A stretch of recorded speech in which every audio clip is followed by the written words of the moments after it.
That's my baby. That's my baby.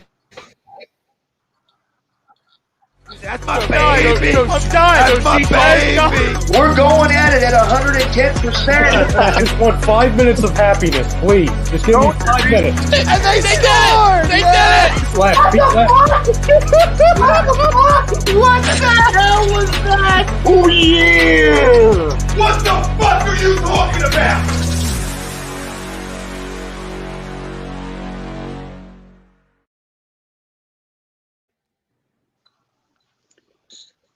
What's up, fam? Lazy Booking coming at you live on A2DRadio.com. Live from our own Real Talk studios. I'm Chrome, joined by Maddie, the Ginger Gang, as well as Ritz from In This Very Ring, Jeff Warner. Guys, we're happy to welcome a special guest with us this week. We have Chaz Warrington, better known as former WWE Tag Team Champion, Mosh from the Headbangers. Chaz, how are you, brother? I am simply tremendous. How are we doing tonight?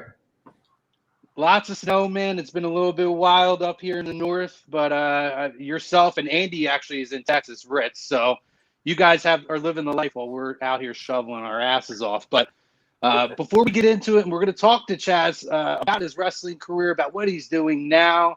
We're also going to bring you our Royal Rumble recap. But first things first, we want to pay the bills and we want to give some love to our sponsors. Where you at, Andy? There we go.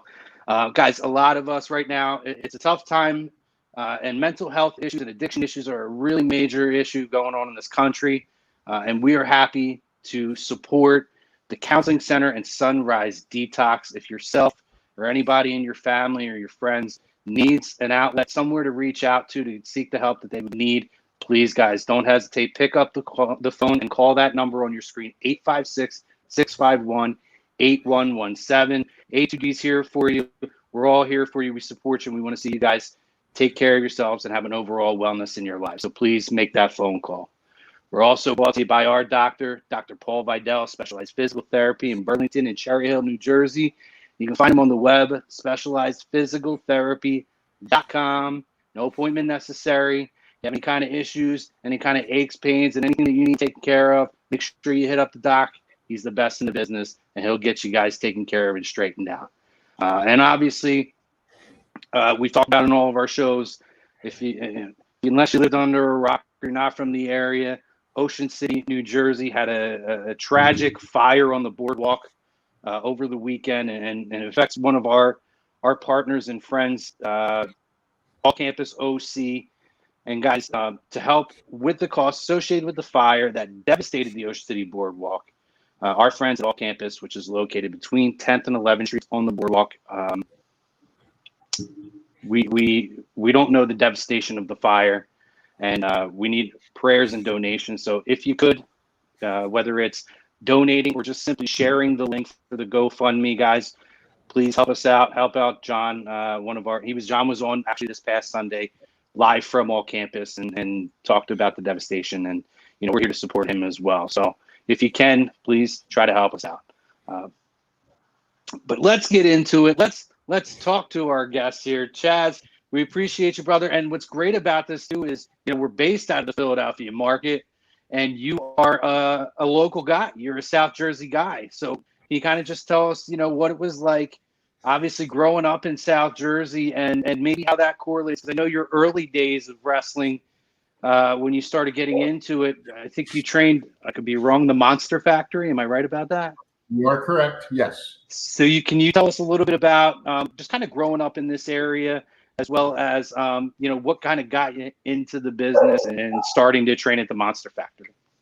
Well, growing up in that area I'm guessing it was great, because I don't know any other area to grow up in other than that, except for the fact that I don't miss any of that snow you guys are dealing with now. Down here in South Florida. It was a chilly 62 degrees today, and tonight it's supposed to drop into the high 40s. So that means when I get up in the morning to walk the dogs, I'm going to have to put socks on, which I don't. I'd rather just put slides on. But yeah, no, it actually, growing up there actually worked out really well for me with the Monster Factory, because it was the Route 30 flea market right there in Clementon on the White Horse Pike. I think it's been knocked down now, and it's a whole thing built there. But I used to drive by and I'd see the big truck out front with spray paint on the side that said Pro Wrestling Saturday Night. And finally, one Saturday night, I was like, yeah, I have nothing else to do. And I was a fan. I used to take the speed line over and then jump on the subway and go down to the Spectrum. There's an old name. Go down to the Spectrum and watch every month. That's where we went. And then my best friend and I, our goal was always to do some kind of antic to make sure we got on TV, because they used to tape it for Prism, and then they would replay it on Prism. There's another old school. Good old Prism. Yeah, good old Prism. Yeah, one time we took cardboard and then we took contact wood, like wood-coated contact paper, and taped it up because Hacksaw Jim Duggan was there. And of course, we get on camera. We're holding up 2x4s and we're yelling "ho!" And as soon as we see the camera on us, we start flipping the cameras off. And so we had our 15 seconds of fame on Prism. Yeah. So going back, I saw the truck and I was like, let me have nothing else going on. Let me go check this out. And I went in, and they had a full show. There was the ring was there. That's where they had the school. They did shows in the back, once a month, except over the summer because it wasn't air conditioned. And trying to do shows back there in the without air conditioning was just ridiculous. But yeah, so I walked in and watched the show. And after the show, the heavyweight champ at the time was the Spider. And somehow we got talking after the show. And it just turns out that it was Glenn, my partner. And his high school wrestled my high school because he went to Overbrook. Yeah. So our high schools wrestled each other. So we were in the same district. So we kind of knew of each other. So we just kind of started talking. And I was like, hey, this would be something fun to try out. And he's like, yeah, you should come down and try out. At this point, though, I was still wrestling, like doing some amateur stuff in junior college. And I was maybe 170 pounds soaking wet. Third favorite tag team.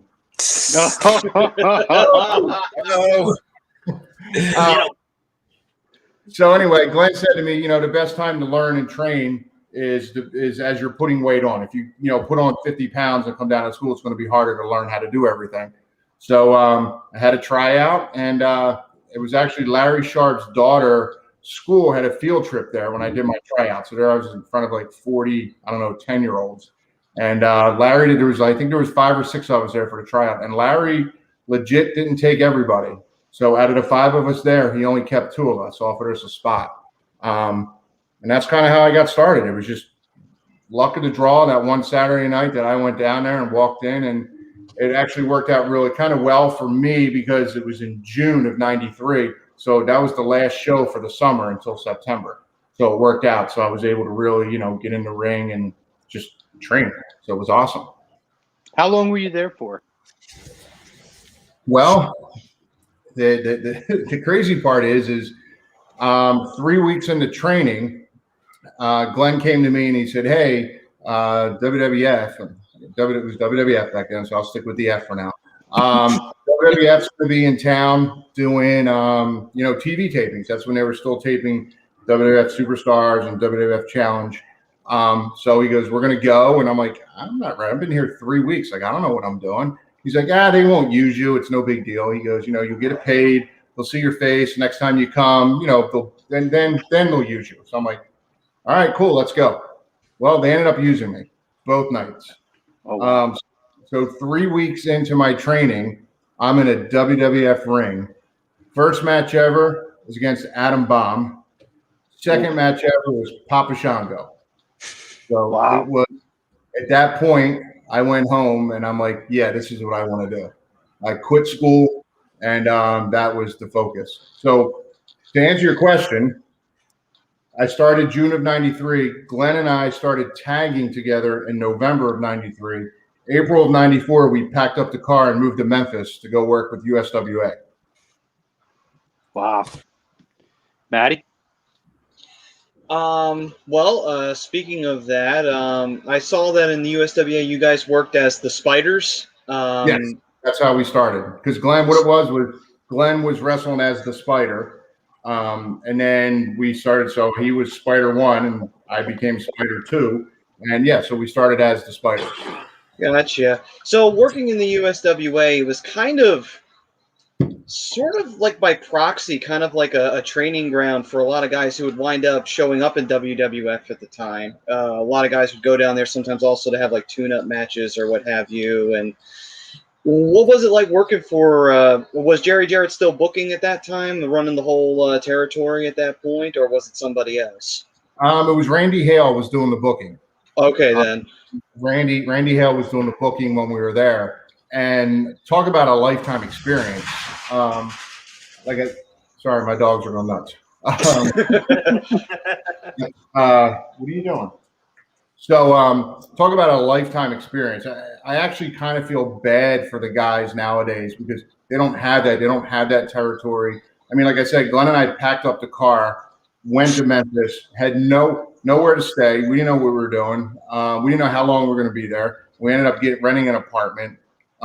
But just the experience of being on the road like that with the boys and learning from, Jerry Lawler, Bill Dundee, PG-13, working with them, and then going to Smoky Mountain, which I'm sure we'll get to, and, working with the Rock and Roll Express and, Tracy Smothers and the Heavenly Bodies, people like that. The experience was ridiculous to the point where the first night in, we wrestled Doug Gilbert and Reggie B. Fine. And the style in Memphis was way different than the style that I was doing in the Northeast. In the Northeast, up there, the heels ran the whole match. The heels told the babyface when to sell. They cut you off. They gave you hope spots. They went through. They called the whole match. That's what I was used to. In Memphis, it was different. You either fought or you got eaten up. And I got eaten up because I didn't know. I mean, I just kept selling, waiting for them to feed me a hope spot or something like that, to the point where when we left the Mid-South Coliseum that first night in, I looked at Glenn and I'm like, I'm not ready for this. We need to go home. And he's like, no, we'll be fine. Don't worry about it. And obviously it kind of worked out well. So, yeah, the experience there of being on the road and then, with Axel Rotten and Ian, I can't tell you how much I learned from Axel. God bless his soul. How much I learned from him. So just being around guys like that with all that experience and having time to create your own person, your own personality and stuff is it's ridiculous. Yeah. And it's kind of funny when you think about Axelrod. A lot of people identify him with the hardcore stuff, but forgetting that he was a very good wrestler. He could go when, if you put him in just a normal singles or tag team match. Yeah. Axel was awesome. And again, him and Ian traveled with us up and down the road when we were in Memphis. They ended up staying with us we had a little 1-bedroom apartment, but it was awesome. It was a 1-bedroom apartment, fully furnished, washer, dryer for $250 a month, utilities included. We couldn't beat it. But driving up and down the road with them and then getting in the ring with them. And then, they would watch our matches. They had been tagging obviously a hell of a lot longer than Glenn and I. And Glenn had already been in the business like 3 years, before I even showed up. So they all had all this knowledge, and I knew nothing. I was greener than dog shit. So just to be able to learn from all of them was awesome. Andy? So I'm reading here that the Headbangers gimmick actually came in Smoky Mountain Wrestling, right? Yes. So how did that come about? So we were wrestling for Burt Prentice in Arkansas for Ozark Mountain Wrestling, and he started bringing in outside guys. So he started bringing in Tracy Smothers came over, Ricky and Robert came over a couple times, and then it ended up just being Ricky Morton and Tracy Smothers coming over in the Jonesboro like every other week. They were coming over. So we were trying to get obviously out of there to get to the next step, which would have been, Smoky Mountain or get back to USWA to get some better exposure. So they were taking tapes of us and they were taking it back to Cornette. And then finally Cornette called us and he said, hey, Tracy and Ricky been talking about you guys. Now we had met Cornette years ago. So Glenn and Cornette kind of knew each other from when Cornette would go up and do stuff for Carluzzo in New Jersey. So they kind of knew of each other. So Cornette was like, look, I'd love to bring you guys in, but here's the deal. He goes, I hate masked wrestlers. I hate the masks. He said, I want to have you guys in, but we don't want the mask. And we were like, we don't care. Like, we just want to come there. So he was at and you're going to laugh at this, Jim Cornette was at a Danzig concert, and he said he goes, these guys were stage diving, they were in a mosh pit, they were beating the shit out of each other, they're spitting on each other, and they're doing all this crazy stuff. He goes, just your mentality and the way you guys are and you talk, he goes, it just makes me think of you guys. He goes, now I'm not saying go and get a bunch of tattoos and get piercings and wear dresses and do all this stuff. He goes, but he goes, I want you guys to think about that and, think about it and kind of embrace it. And if you want to do it, let me know. Now, me growing up, I was into heavy metal music. I would go over to the bank over in Philly to go to the slang, to the heavy metal concerts. So I knew exactly what he was talking about. So that's how we got Smoky Mountain. It was Cornette. He didn't like the spider gimmick. He's the one who came up with the headbanger gimmick. And it was actually funny. We showed up at the first TV and we had shorts. I think Glenn had sneakers. I had like work boots. And Cornette gave me a Slayer shirt. And I think he gave Glenn a Metallica shirt. And we didn't know what our names were. We're like, because he goes, after your match, you're going to go over and you're going to do an interview with Les Thatcher. And you're going to introduce yourselves and kind of talk about yourself. And we're like, we had no idea what to talk about because we didn't know. He gave us this premise, and then we kind of ran with it. And it's funny, the very first interview we ever did, we were like, your name is Thrash. We don't even know what our names are. Like, that legit was the interview. It was freaking priceless. Yeah, it was awesome. Jeff? I would say you had a long career wrestling. So who did you felt that you guys got the best match out of, like wrestling as a tag team, felt that you had your best match with? Oh, simple. Godwin's number one, and then Billy and Road Dogg number two, by far. I mean, the matches we did with the Godwins, we worked them so much on the road, house shows and stuff, that it just came second nature. We just knew what the other ones would do without even having to talk about it.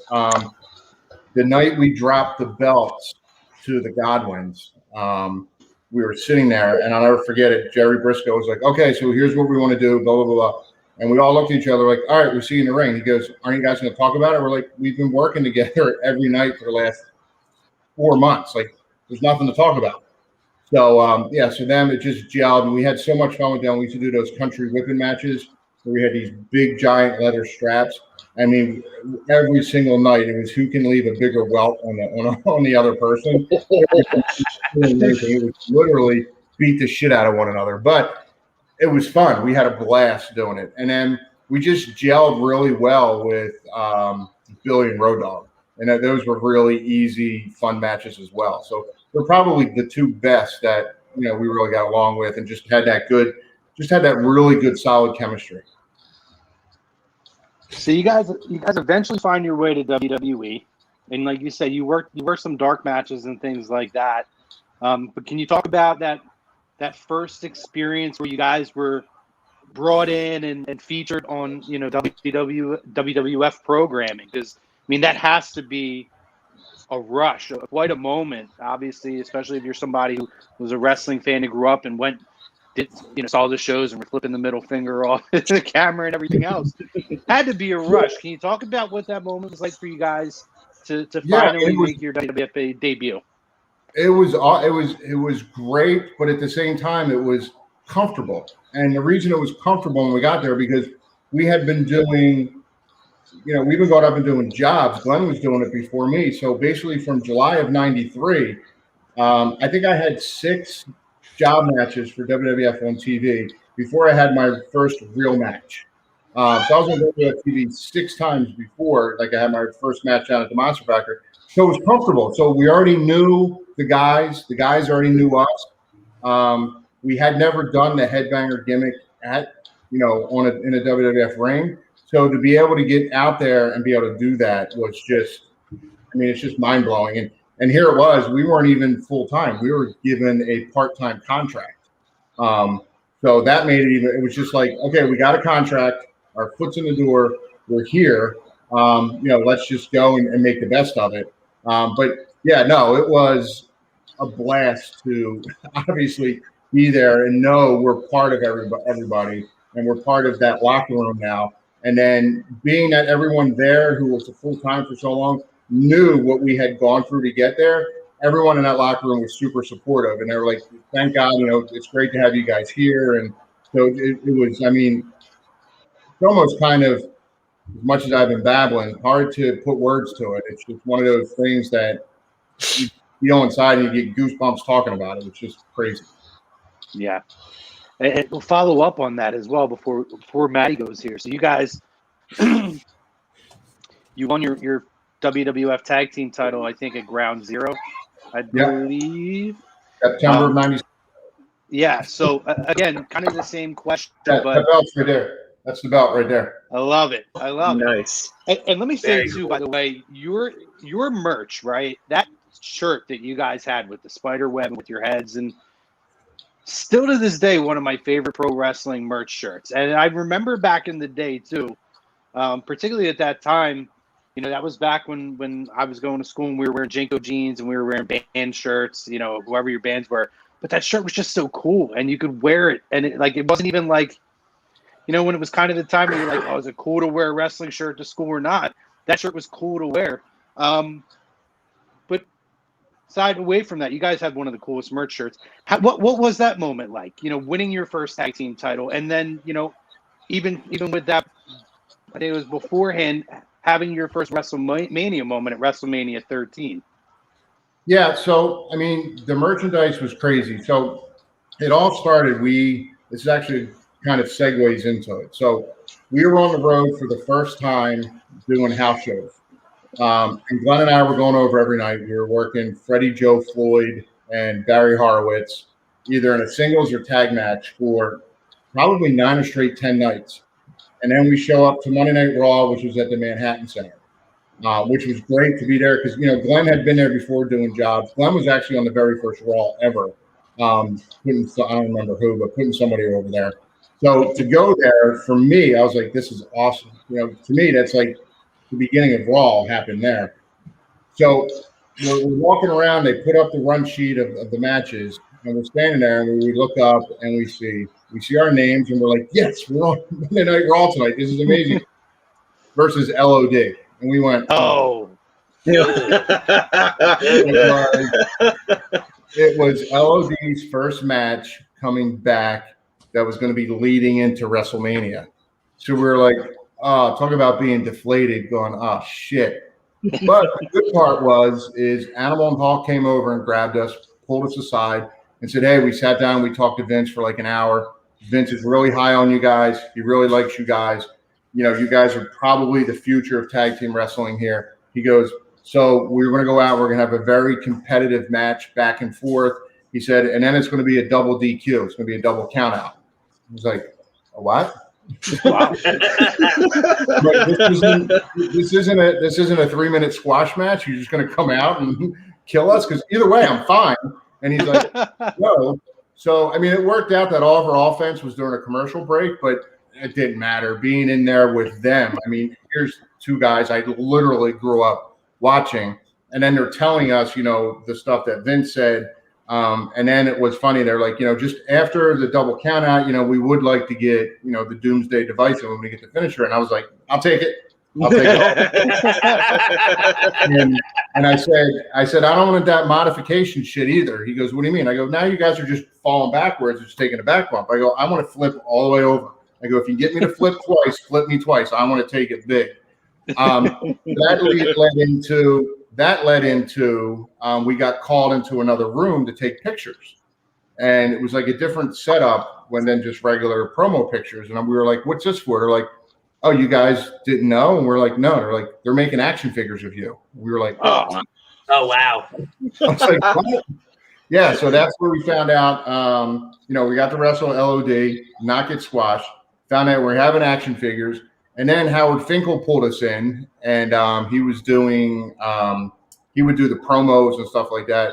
So he gives us a read sheet, and we're looking at it, and we're like, is this a typo? And he's like, no, why? That's the same night we found out we were going to be at WrestleMania. So it was like the trifecta of LOD, action figures, and finding out about WrestleMania. It was a crazy, crazy night. That is wild. That feeling of we have arrived. So then go fast forward, we get the first royalty check for the action figures. It was $2,500. It had nothing to do with the money. It had nothing to do with anything. And I was like, knowing the percentage that we kind of get on the merchandise, I was like, holy shit, we sold that many action figures.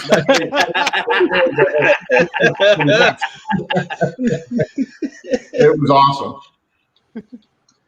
But to piggyback off the LOD comment earlier was that I think Jim Cornette said on his podcast once he would see job guys back in WCW would see that they were booked to face LOD. They put their bags down, they see that they were facing LOD, pick their bags right up and just leave. They wanted nothing to do with them. But gentler ones. But you guys, you did win the WWF Tag Team titles in WWF, but you also wound up in '98 doing an interesting thing with the NWA Invasion, where you guys won the NWA Tag Team titles. Yeah. What was that like, doing that whole weird NWA Invasion thing that didn't last very long, but it was there in WWF that period? It's funny. There's so many things that pop up now, things like that, and they ask me like, how was it to be around that? And I got to be totally honest and transparent about it. I don't know if I was delirious or just so happy to be there.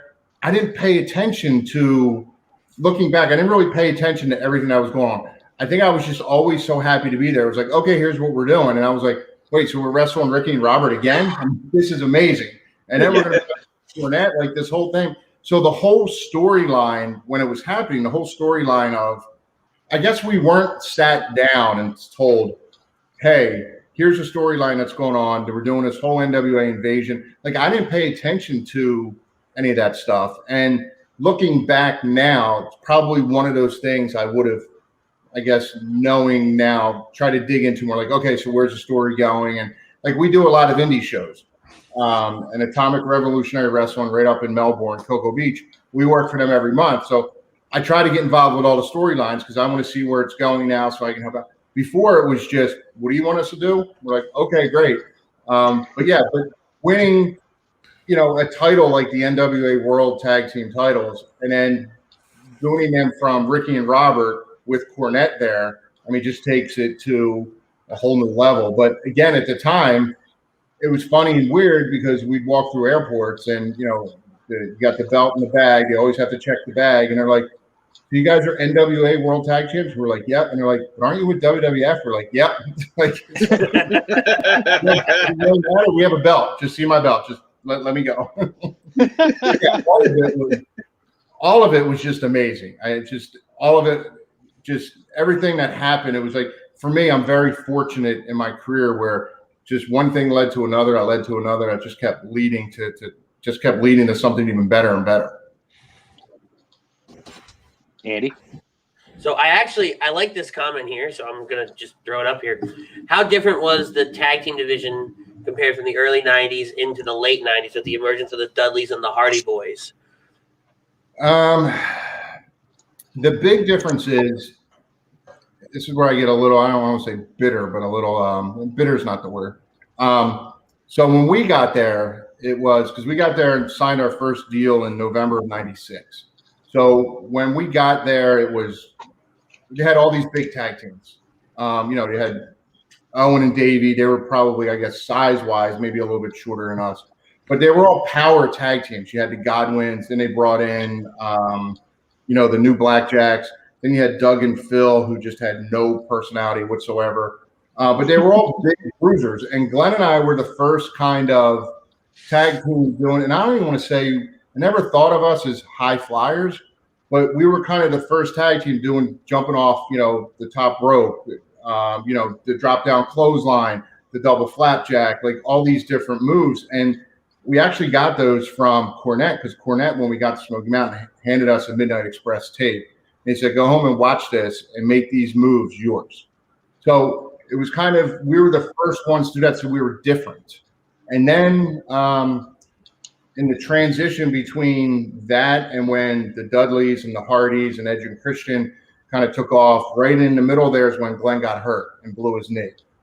And then when he came back, it just really sucked because we were never kind of injected into that with them, because those were the guys, because we wrestled Matt and Jeff 3 or 4 times at Smoky Mountain.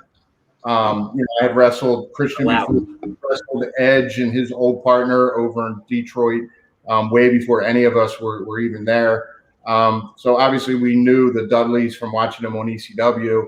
So it was kind of like they did the TLC match at WrestleMania, and we were stuck in the hardcore battle royal. And I'm honest about it, I was bummed.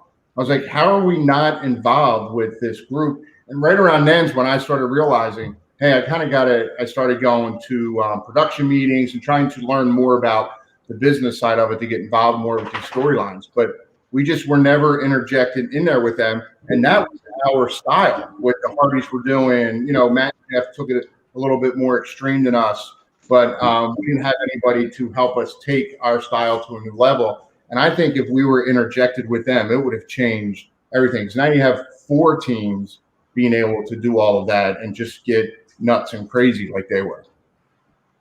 I don't know if that was answered your question or not. I think it did. Yeah, and I would agree with you, by the way. I think at that time, it was a little bit odd that you guys weren't necessarily injected in that. And really, it was almost like a hyper vision of, okay, we have these shiny new toys and we're just going to, run with that. I mean, at least in the outside perspective. But, yeah. Jeff? Just a little backtracking a little bit. I know you brought up that. I was to say you guys found out like almost at the last moment that you guys are going to be on WrestleMania, the WrestleMania card. Since WrestleMania is the granddaddy of them all, the biggest event when it comes to wrestling, I'll say, what was it like being on the main card? Because I'll say not everyone, I would say, throughout their career gets to be on the main card of WrestleMania, and not only to be on the main card, but to end up winning your match. That entire weekend is probably one of the greatest weekends ever. Only because, again, I knew how big WrestleMania was. I used to go to the Garden State racetrack, and when they streamed it there, and we used to watch it via live circuit TV or whatever they called it. So I knew what a big deal it was. But to get there, when we got to the hotel and we walked in, there was nowhere to move. The fans that were in there, and as soon as we walked in, somebody screamed, "Holy shit, it's the Headbangers!" And both Glenn and I were like, "Who?" We were like, it was like, you know who we are. We're very humble about it. So I was like, you know who we are, and like the lobby started chanting Headbangers, and we were going, like, we had trouble. They had to get security to make a path for us to get to the elevator. And then we were upstairs in the room, and they used to get us for TVs. They always got a separate hotel room. But Glenn and I always said, we can share the same room. Like, we don't need another one. So we're in the room, and we're like, did that really just happen downstairs? I'm like, we got to make sure it wasn't a fluke. Let's go down again. So then we went down, the elevator's open, and it was like, holy shit. And then we went into the bar, and that was it. Like, at that moment, it was like the lights went off, and it was in the back of your head, the light bulb went off, and it was like, have we just arrived? Like, did we really make it? Like, this is ridiculous. And then the whole weekend was just so much fun. They did the fashion show, they did the Slammies, and the Slammies were a blast because that's when Glenn and I went and got wedding gowns. We wore wedding gowns for the Slammies. And then the Undertaker won, like, I don't know, 5 or 6 awards. And every time the lights went out, Glenn and I had those dinner rolls, and we were just chucking them across the room. And we didn't know where they were landing, who they were hitting. We didn't care. And then they had, what the hell was his name, from Different Strokes? Gary Coleman? No, the other one, the taller one. Todd Bridges? Yes. So he was up there doing something, and there was that one moment of silence, and I couldn't help it. I'm like, what you talking about, Willis? Like, the whole weekend was full of stuff like that it was just unbelievable. And then we knew we were in WrestleMania. We knew we were in a 4-way tag match. We were sitting there with Jack Lanza going over the match, and they were talking about how the Doug and Phil and the new Blackjacks were going to roll to the floor, and it was going to be a double count out, and they were going to fight their way to the back. So it was just us and the Godwins, and I'm sitting there going, we're not the first team eliminated at WrestleMania. I'm like, this is amazing. I'm thinking to myself, so I'm like a duck on the pond. I'm trying to stay calm and cool, but inside I was like this the whole time. So then they were like, we've got to figure something out for the Headbangers to go over on the Godwins. And literally, Glenn and I sat there and we went like this. We looked at each other and we looked at Jack and we said, what did you say? And he was like, yeah, you guys are going over. And we're like, well, what do you mean we're going over? It was almost like we were in shock. But then, then the next night we had a title match against Owen and Davey Boy. So it was just, again, one thing just led to another. But that may be, besides the night we won the tag belts, one of the best weekends ever for us as far as wrestling goes, and realizing, again, we did the fashion show. There was so much stuff going on. Just to be there was unbelievable. Chaz, I got to ask you about it. Beaver cleavage, man. Love the shirt, by the way. Shirt on now, so it's okay. See? Yeah. Beaver. What was first of all, whose idea was the gimmick? I have to hear it from you. And secondly, were you a fan of this gimmick to go or? So the funny part about the name actually came from Jerry Briscoe, and here's why. Wow. So my passport was, when I got there, I was what, 25, 26 when I got there. So my passport was from when I was like 22, 23. So when we were traveling overseas, we were going over to Kuwait. We had to give Jerry Briscoe, our passports, and he looks at my passport and he looks at the picture. He goes, "He looked just like Leave It to Beaver." I'm like, "Oh, yeah, you're funny." And I'm like, "Yeah, okay." But from that point on, he called me Beef. From that point on, he called me Beef. So then when Glenn got hurt, we were sitting home and they came up with this creative, came up with this idea, Vince Russo, of this whole thing of insensual stuff going on with his mother. And that's basically, I mean, Jerry came up with the name years before that, but it was just creative. And my thought was this: if they're sinking money into this and they're going to have me go up and do all these vignettes and do all this stuff, they brought an outside female in for me to work with. I'm like, Glenn's hurt. I've never wrestled singles. This seems fun. Then we did the vignettes. The vignettes were hysterical. And they were so much fun. Yeah, they were hysterical. I was like, let me run with it. Let's have some fun and see where it goes. Because again, I had 3 singles matches on my own before Glenn and I started tagging, and that was it. So I was like, let's see where this goes and let's have some fun with it. And who can complain when your head is buried in boobs every single night? I know, you're right. It wasn't that bad. The one regret I have about that whole thing, though, is I didn't realize, again, not paying attention to anything other than just, what do you want me to do? Let me go do it. I didn't realize at the time, anybody they brought a female in and they put with, they were getting a big push. There was a storyline behind it, and her and I just personality-wise, didn't click. And instead of me looking at it and going, well, this is just a job, you just have to work with her a couple hours a day, just do it, I was literally doing everything I could to get away from her, which was a mistake, but is what it is. Probably the one regret I have is the fact that I just didn't embrace it and go with it, especially when they just they killed the gimmick off and I was just being a Chaz, a kid from Jersey. There was a good opportunity to really run with that even more. But then it just led to Glenn coming back. So is what it is. Yeah, it was. And I would have to tell you this too. Back a couple, 2 years ago, Matty, we did do a crazy gimmick tournament. And I think you finished second overall, or was it number 1? So, I was on the Ellen show the other day. I saw that tweet. Tell us about that. So they did this thing. They had the Bella Twins on there, and they did it with Mario, whatever the hell his name is. He was filling in, I guess, and they did is it a rock band or a wrestler?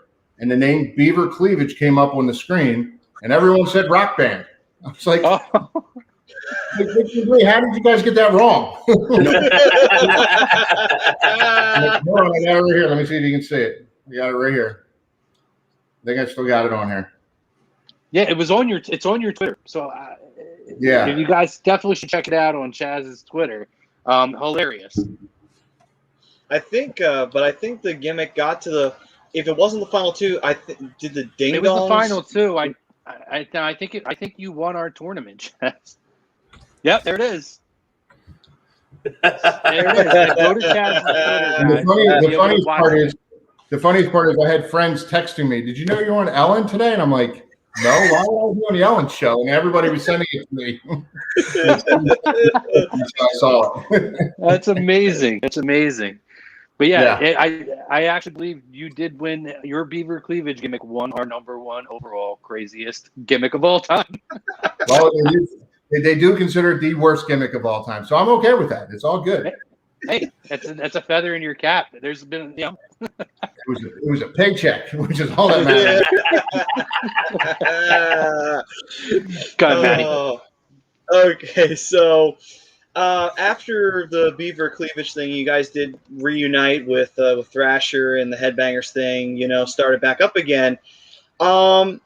Couple of things that stuck out to me. For one, in 2000, you guys started doing the whole giant Madonna cone boob thing, and then the skirts. When did both of those come into play? Because for some reason, those the first time I remember seeing the Headbangers, because I started watching wrestling in '99, so by the time I started getting into it, you guys had not yet reunited, and then eventually you did. Eventually, you guys started wearing these giant boob things, and you had the skirts and everything like that. Where did all that come into play? Was that something you guys added, or was that something that somebody said, "No, you know what, you guys should do that instead"? Next question.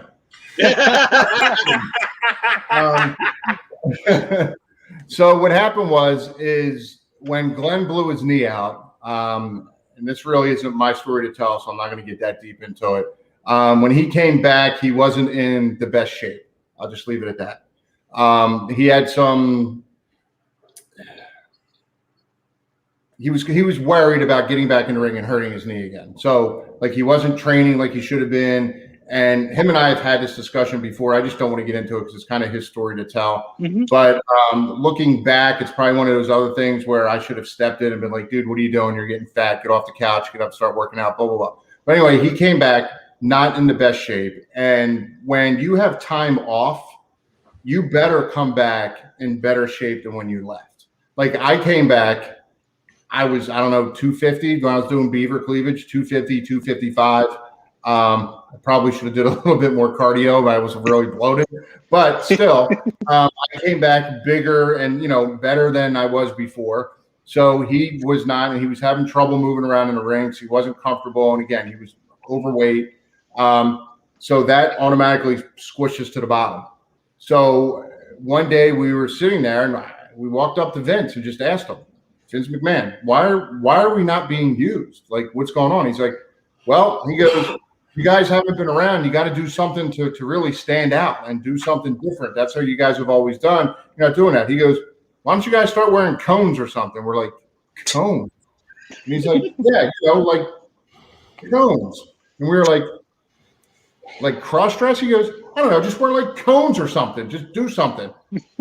So we went and we started we went and bought sports bras and started stuffing them and doing all this really weird stuff. And he was like, "No, that's not what I was talking about." Now we're not realizing he was just ribbing us and busting our balls at this point. So he was like, "No, get big cones." And that's what he said. He mentioned Madonna. He goes, "Something like that, do that." So then we had the seamstresses make us these cones with these fuzzy things on them. And then he was ribbing us. But his idea of you guys aren't standing out like you did before when you came in. You guys really stood out. You were different. You were this, you were that. And it really, I think what it boiled down to is just Glenn just wasn't comfortable and couldn't move in the ring. And we kind of got squashed down. And then from there, that's when they split us up and they put me with D'Lo and they had him go back to Memphis to try and get back into some kind of shape. Got Andy.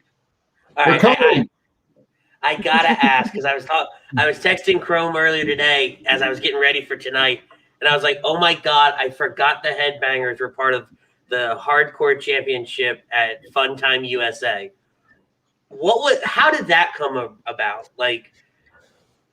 Again, no idea. It was one of those where we showed up to TV and they said, here's what we're doing. Let's go. And we said, okay, let's go. And then we got to Funtown, USA. We walked around with Crash and a couple of the camera guys were like, hey, we could do this. We could do that. Let's do this. Let's go over here.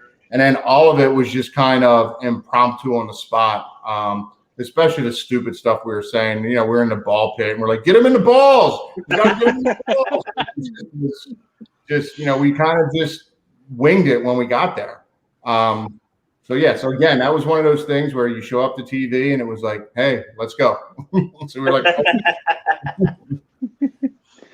that is one of the highlights, I think, too, of that original hardcore / 24/7 title era. That's my favorite moment of that. Yeah. Quick follow up too. Well, let's stay on that for a second because there were some things there. There was a lot of ideas I gave. And I was like, hey, I got these ideas about the hardcore thing. And I was like, what if Crash is sleeping? And I sneak over, lay on top of him, have a ref, real quiet, 1, 2, 3, and I grab the belt, I tiptoe away, boom, gone. They're like, oh yeah, that's a great idea. And the next week, Jerry Briscoe won the belt by pinning him while he was sleeping. And I was like, wow. Oh man, I remember that too. Yeah, he paid the APA so he could sleep, and then the APA said screw it, and they left. Oh man, I remember that. My idea. That's your title. That's your title reign then. Do you real quick before Jeff goes, just to kind of follow up? I don't know how much you watch of the current product, but have you seen what they do with the 24/7 title now, and are you a fan of it? I've seen bits and pieces, not enough to really comment and know what's going on with it. Again, I've seen bits and pieces. I'm a flipper.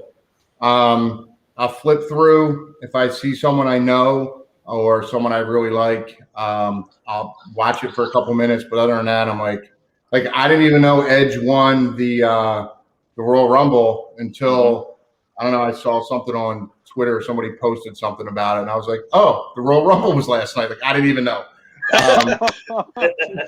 It's just one. It's just I just don't follow it that much. I'll flip AEW on. I'm just not a. I don't know. I don't know what it is. I just have trouble getting into it. There's too much, especially AEW. Look, I love those guys. They're tremendous athletes. They're all great. There's just too much. There's not in the actual match itself. There's not I like the story of a match. I like watching the story unfold of a match. It's just ping, ping, ping, ping, ping, ping. And I go, none of it means anything. And the commentators are talking about themselves, trying to put themselves over more than there are the match. So I just can't watch it. I would agree with quite a bit of that. 100%. Quite a bit with a lot of that, actually. We talk about that frequently, particularly with AEW, because I do think that they started with a lot of the storytelling in ring, but I don't know if they're realizing or figuring now to get to a WWE scale, there has to be more of the shock value of the moves and, you know, kind of the outlandish storytelling outside of the ring that I feel like they deviated from what their original concept was supposed to be. Just my opinion on it. But the bad part, in my opinion, on that is, like Glenn and I still do a lot of indie shows, and the guys get in the ring and they're ping, ping, ping, jumping under, flying under, and I'm like, it makes no sense, you know. But they're watching what's on TV, so that's what they're mimicking because that's what they think they have to do to get there. And then we'll get in the ring with some of these kids, and when I say we do nothing, it's like grab a headlock, roll over, and I can work the crowd that way. And they're like, I didn't take one bump in the match. I'm like, and we had them eating out of the palm of our hands the entire time. I go, because you don't have to. I'm like, less is more. When you're out there killing yourself and you're jumping all around and you're just flying and you're going here, you're going here. I go, there's no time for it to register with the fans in the crowd. So they don't know what you're doing. I said, and when you do finally take one big giant bump, then they pop because it's like, oh, and you got to sell it. You can't just take a bump and then you're standing up. Like you're taking 75 super kicks in a match when one super kick used to knock you out, or a DDT. Jake's DDT was the most devastating move in wrestling for how long? And now they're swinging, flying DDTs off the top rope and they're kicking out on one. So it's like, It just doesn't make sense to me. Yeah. So you go off on a tangent. I've said that a million times about the super kicks. Particularly, I always looked at that as, Shawn Michaels made that something so special. And there are guys who throw great super kicks now. I mean, you look at the Usos, you look at the Young Bucks, but at the same time now it's kind of that if you listen to Steve Austin's podcast, he talks about how finishing moves aren't finishing moves anymore. No. And that's what's crazy about it. And that's always the two that I go to, actually, Chaz, is the super kick and the DDT. You never – and even Jerry Lawler's pile driver. I mean, Undertaker still put people away, but even just a pile driver just became a pile driver. When Jerry Lawler dropped Andy Kaufman on his head and broke his neck, and he was on the Late Show with David Letterman. It was just insane. I don't know. I'm on a rant there myself. But no, we did. There was a company running down here for a while called Ring Warriors. And I was just wrestling as myself. I was wrestling as Chaz. And it was actually cool because my finisher I was doing this whole STD thing. Simply tremendous, and then any word with a D. So simply, I would legit tell people I'm just a simply tremendous dick. That's who I am. But my finisher, like I had an Adam Barasano with me. He was down here, and he was my simply tremendous delegate. Like the D just stood for.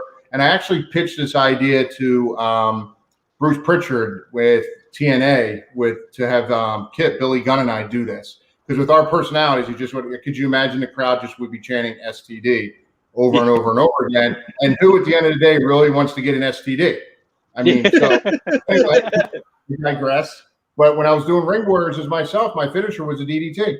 Just a simple, like Jake used, a simple DDT. And I used to say that was a simply tremendous DDT. And that's what it was. But the other guys they're like, well, I do this certain kind of DDT. I'm like, no. I go, DDT is my finisher. There's no other DDTs in matches. You can't use it. I mean, I just made it that simple in the locker room. No one's doing a DDT except for me because I was trying to bring it back there. But, it's just crazy how – I mean, I realize everything evolves, it grows and stuff like that. And I guess I'm just old school, and I like the story. I like watching a match. I like watching the story. And when I'm watching indie shows, when I'm in an indie show, I'll try watching the matches. But if they're just out there flying around, it makes no sense. I can't watch. I just can't do it. Gotcha. Just moving down throughout your career, I'll say you teamed with D'Lo Brown, creating Lowdown, and the one moment that stands out to me, I would say, is that 2000 Royal Rumble where you and D'Lo were denied the spot in the Rumble for comedian Drew Carey. Right.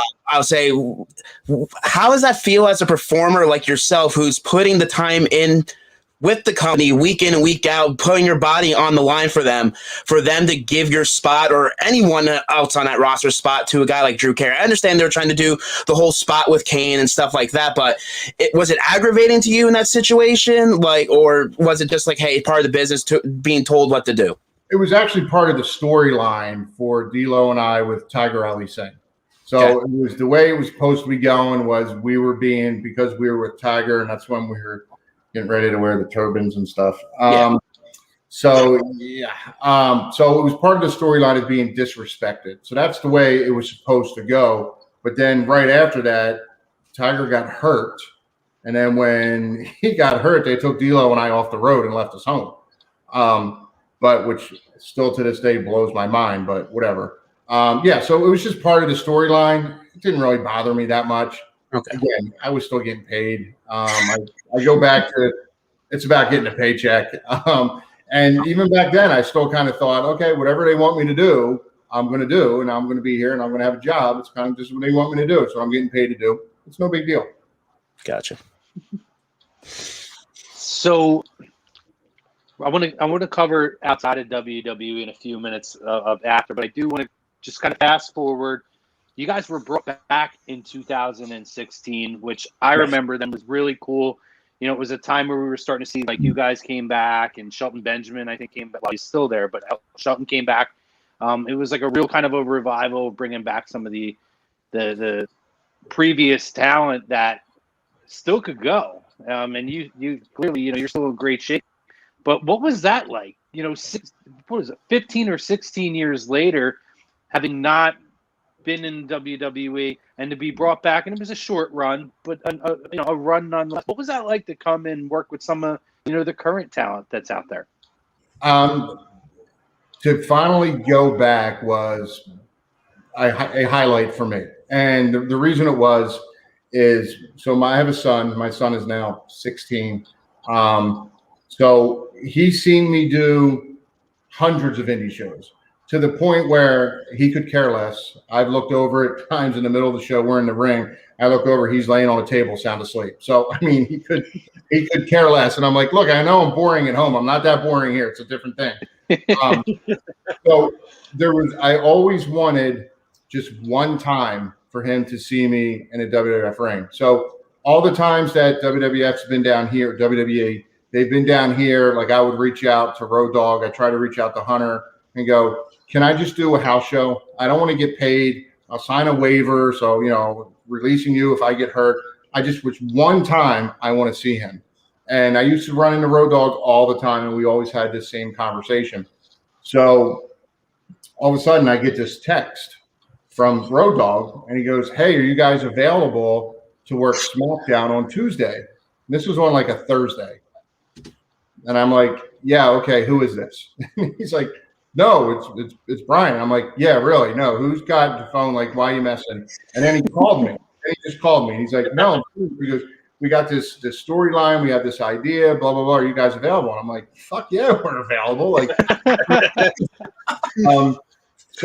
but that week ended up falling through because they were working up in like Massachusetts, whatever those casinos are up in like Massachusetts, up in that area.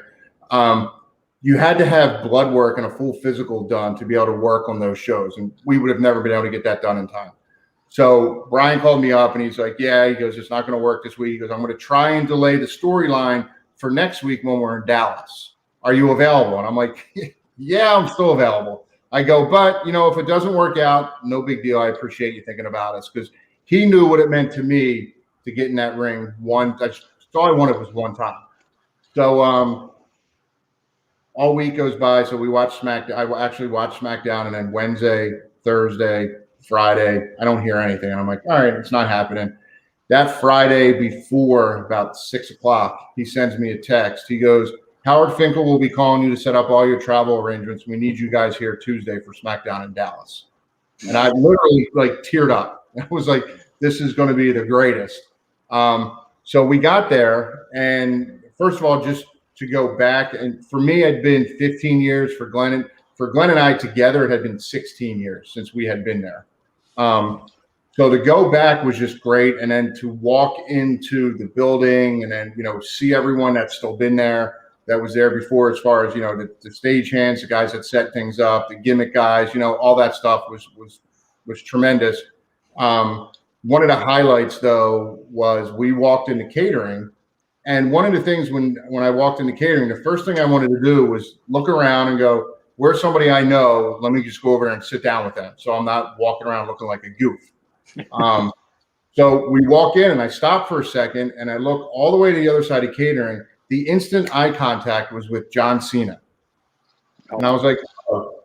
John Cena, instant eye contact, stood up, walked all the way across catering, came over, stuck his hand out, and he goes, guys, it's great to see you. It's great to have you back here in our locker room. He goes, I'm just really, when I heard you guys were coming, I was just really excited, because we worked with Cena when he was still working as the Prototype out in California before he got even to getting on board. So for him to do that to the status that he had gotten, I was like, wow, I didn't expect that at all. But then to actually go out there and have the match that we had and get to do, and then Mike Rotundo was our agent, and he said to us, we're like, what do you want? What are you seeing? Because it's much different now than it was when we were there. When we were there before, it was, hey, here's kind of the storyline, we're in a match, go run with it. Now it's more, I'm trying to think of the right word. It's more detailed. They want to know more what you're going to do, and it's more, I hate to say the word, so I'm not going to say it, but it's different. I'll just leave it. It's way different. So we got to have our match, and Mike Rotundo said, look, I trust you guys. Just go out and do whatever you do. Just let me know how you're going to do the finish. And we were like, well. So to be able to get our stuff in, and then Rhino and Heath were like, whatever you guys want to do, let us know. We're just happy to have you here. And, I've known Rhino for years, so to be able to get to do that, was amazing. And then it's funny. One of the things we talked about afterwards was we always brought in an outside person, and they would hurt one of the guys. And I'll talk about what's his name, Butterbean, whatever his name is, when he knocked out Bart, when they were doing that whole thing. And then he was like hooting and hollering in the locker room, like everybody wanted to beat his ass. So when an outsider came in or someone just came back for a one-night shot and you hurt somebody, you were kind of pissed about it. And then Glenn and I we left Rhino and Heath both bloody. So we were like, I busted Rhino, his eyebrow open up here, ended up with 8 stitches. Heath bit his tongue on a double flapjack, so his mouth was all bloody. That's why if you go back and watch it on YouTube now, it goes to black and white because they don't want to show the blood. And I'm like, great, we're never getting called back because, the guy's bloody. But it was great. The best part for me was my wife at the time, she set up her phone and videoed my son watching me wrestle. So I got to see his reaction the entire time that he was watching. And it's funny because after the fact, I got a lot of heat on Twitter because I dabbed. I got out there and I did the dab. The thing was this, is I said to my son, I said, hey, Ty, I go, what do you want me to do for you in the ring? So you just know it's for you. I said, you want me to do the monkey face? And he goes, no. He goes, you do the monkey face for your niece. That's how the monkey face started, was for my niece. And I said, what do you want? He goes, I want you to dab. I said, I hate the dab. He goes, that's why I want you to do the dab. I want you to do it. So, and it was just, I didn't even tell the camera guys I was going to dab. I didn't ask for it because normally I can go to the camera guys when we're doing certain things so they catch it. I didn't even tell them. It just was perfect timing of me jumping up and doing it. And the video of him popping, like he teared up watching me in the ring. Like that was the highlight for me, was having him not only see me in that ring, but to see me live on TV. And then for me to be able to watch me. Yeah, it was pretty fucking special. Wow. That's an amazing story. Amazing. And that's worth every bit of it. Coming back and that 15-year wait to get back. That's unbelievable. Yeah. Tell us about your time on the indies. I mean, you've kind of touched into it, but now I guess especially now you're one of the, I guess, elder statesmen, because you are so experienced. You have been at WrestleMania. When you go in and you try to talk to some of these guys, are they receptive to it, and how do you feel about having that role of trying to help the next generation prepare for those next steps? Some are. I'd say for the most part, they are. It's a little different now because, like, when I was brought up, and I still do it to this day, when Glenn and I walk into a locker room, we walk in, we drop our bags right there, and we walk around to every single person, introduce ourselves, and say hi. That's just how we were brought up because it's not my locker room, it's their locker room. I'm a guest in their locker room. So it's a little bit different because not everyone does that. So it makes it a little bit different. But I can usually tell, I can read people pretty well, and I can usually tell, is he dying? Jeff, are you dying? 8 hours out shoveling in the snow, I'm getting something. Again, that's a problem. Don't make it hours. Come on, Jeff. I love this. But yeah, the guys are good. Some of them I can tell right off the bat the way they talk. Like we did a show one time, and kid comes walking up to us. He goes, "So I have these moves I have to do. So let me go through them with you." And I'll never forget it. I just looked up at him, and I'm more the quiet one in the locker room. I'll just keep to myself, and I just kind of take it all in. Glenn just is no filter, no nothing. And he looks at him, he goes, "And who the fuck are you?" And he's like, "Well, I'm Johnny Dicknuts or something. And, we're wrestling tonight, and you guys are putting me over." Glenn goes, "What?" He goes, "I'm not putting shit over." He goes, "And I don't even know who you are." He goes, "You're so fucking skinny." He goes, "Are you one of the ring posts? Like, what are you?" Like, that's just how Glenn is. Maybe I just sit there and laugh now, but he calls him out on the spot. And for me, some of it is, again, you kind of can gauge conversations like that on kind of how it's going to go. for the most part, it's fun. Again, if somebody asked me to specifically watch their match, I'll watch it. But for me, a lot of it is I enjoy the camaraderie in the locker room. I still kind of like the little ribbing here and there, and I do that. And the companies we work for the most part down here in Florida, it's the same company, so it's the same guy. So, we're all friends now. So it's fun. It's good. The best, though, are the conventions. I absolutely love the conventions because it's a big, giant reunion. You get to go back and, you get to see everybody. You get to laugh and joke. Funny story about one we did in New Jersey a few years ago. We got in. It was a Friday night. The convention was on Saturday. And we went, there was a restaurant downstairs. And we went down and D'Lo was there. Farouk was there. I think Bradshaw was there. Men on a Mission were there. So there was like 5 or 6 of us. We were sitting there. Too Cold Scorpio was there. And we're sitting around a big table. And it was probably midnight. The bartender comes over with a bucket of beer and he drops it in the middle of the table. And he goes, "Hey, I pulled the wrong beer for this customer over here. So I have all these beers here. Here, you guys, no charge. You guys have them for free." And we all kind of sat there looking at each other going, nobody was taking the beer. Everybody was like, "Are you going to drink the beer?" I'm like, "I'm not drinking the beer. Like, I don't want the beer." Like, it's like, if Farouk's like, "Damn, it's way too late for beer. We can't be drinking no beer this late." But we're joking because 15, 20 years ago, we would have been fist fighting on who could have the beers. It would have been a big have the beers. So the indie stuff is fine. I enjoy it. And a lot of it is they'll call and I ask them, who's going to be on the show? And if I don't know anyone on the show, then I go, yeah, no, I'm good.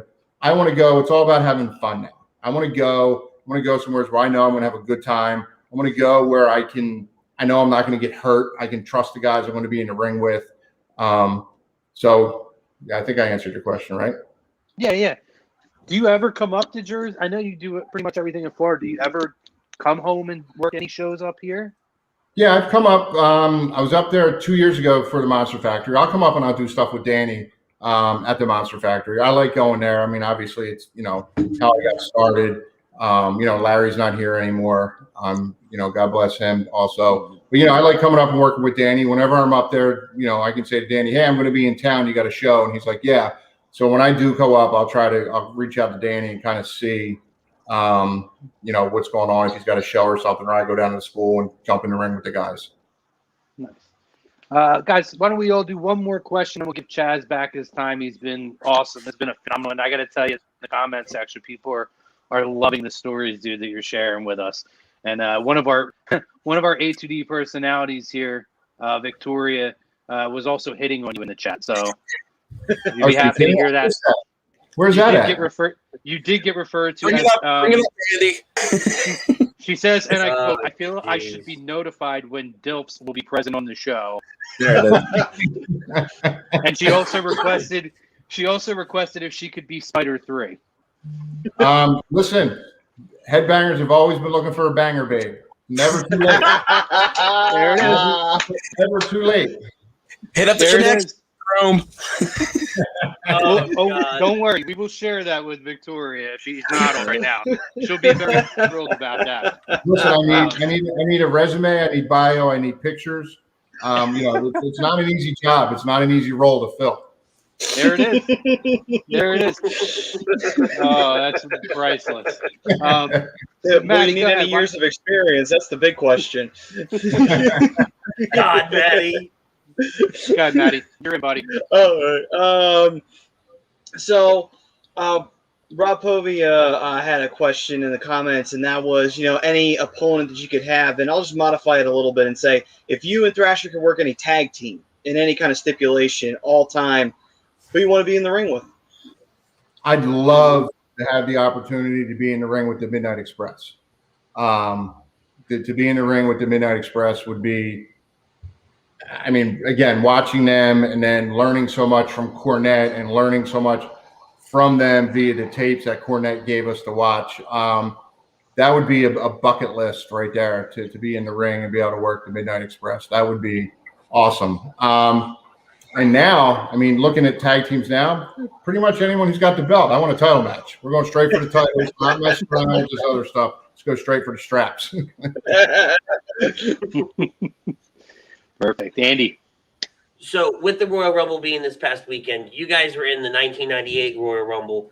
Can you tell me what that was like? Like what Royal Rumble day is like the actual match? Yeah, it's kind of like any other. I want to say any other TV taping, and we weren't big part of the Rumble. You know, we were just kind of participants, so it wasn't. I mean, there's a lot of planning. There's a lot of planning on who's going what, and it's spelled out of who's eliminating you and what time you come in and get to the ring, and you get with this person, you do that, and you get eliminated and stuff like that. But it wasn't really. It's one of those things, and I learned this from Robert Gibson in Smoky Mountain Wrestling. Cornette always did battle royals at the end of the shows. Robert Gibson would walk to the ring. He would get in the ring. He would get down to the ring. He'd walk all the way around the ring.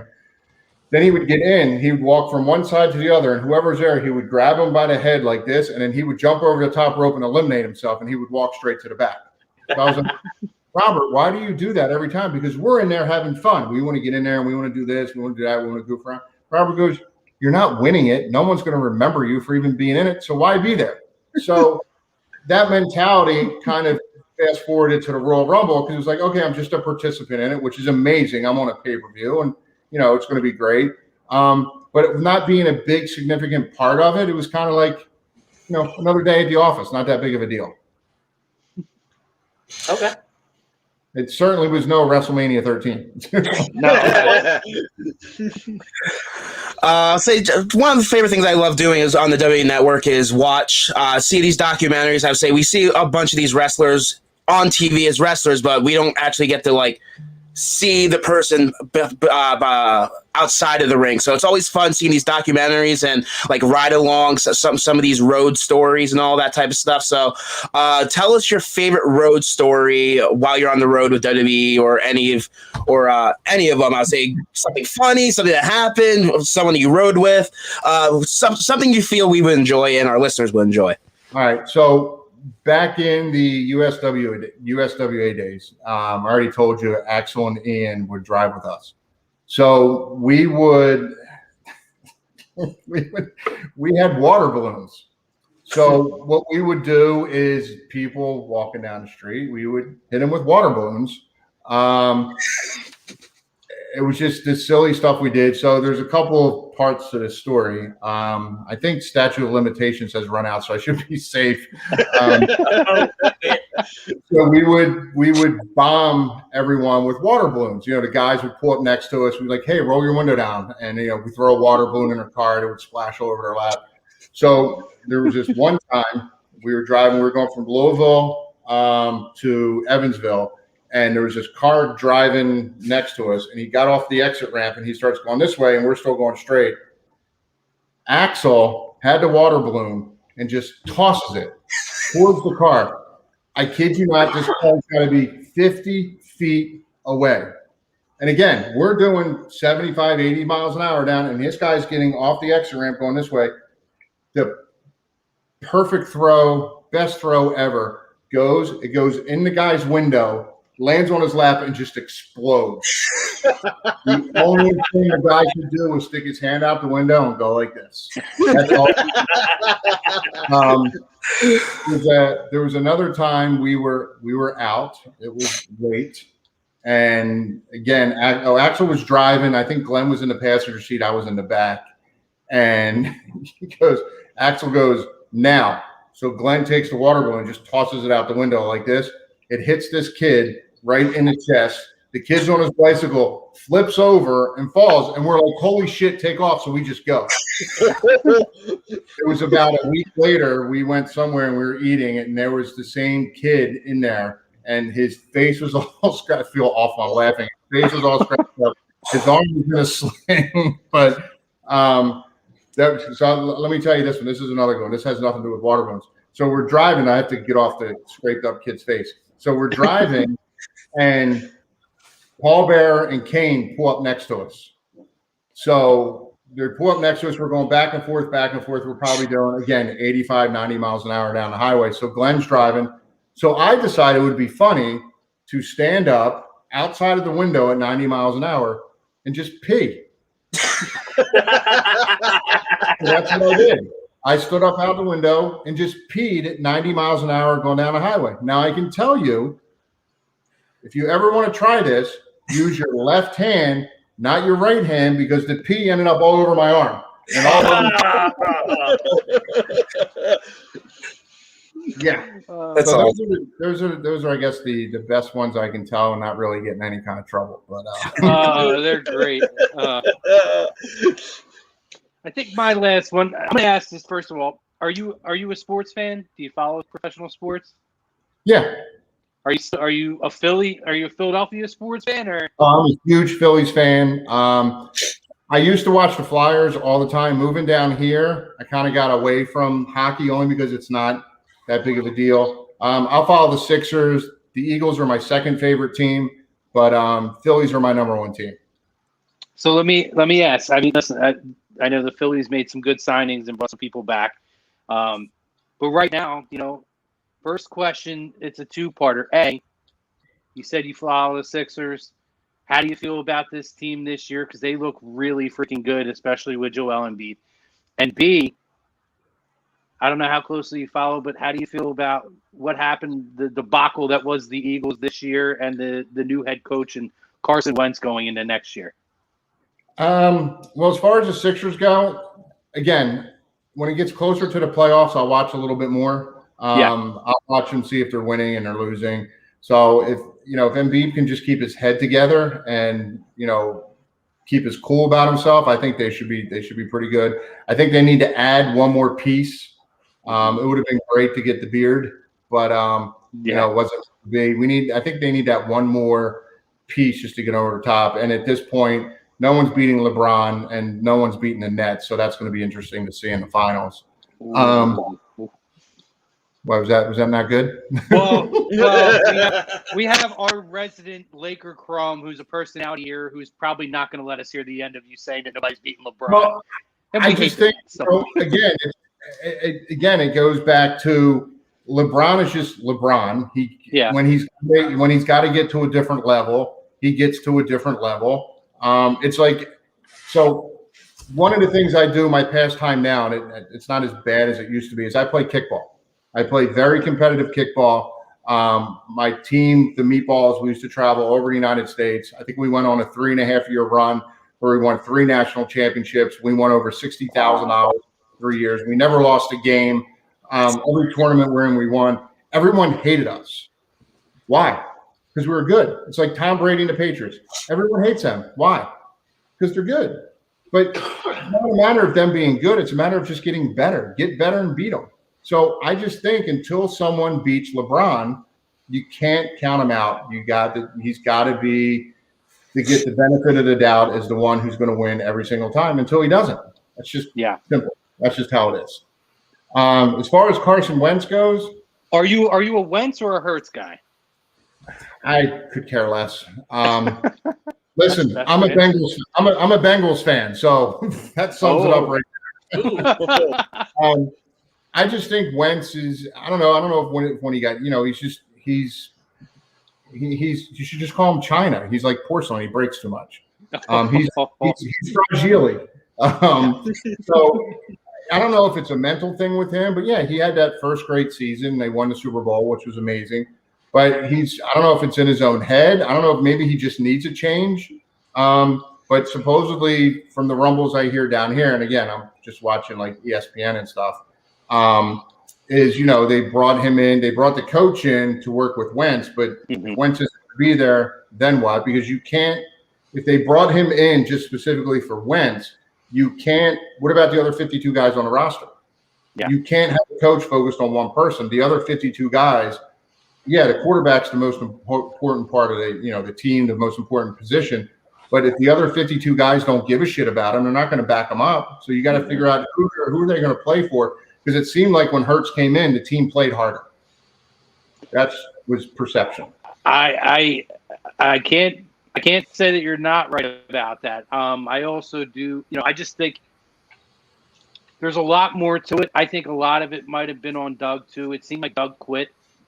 To be honest, the head coach, and Right. I actually really like this young guy. I think that, yeah, he's a quarterback guy, but there's a lot. If you look at his teams, he's done a lot beyond the quarterback position. So, time will tell.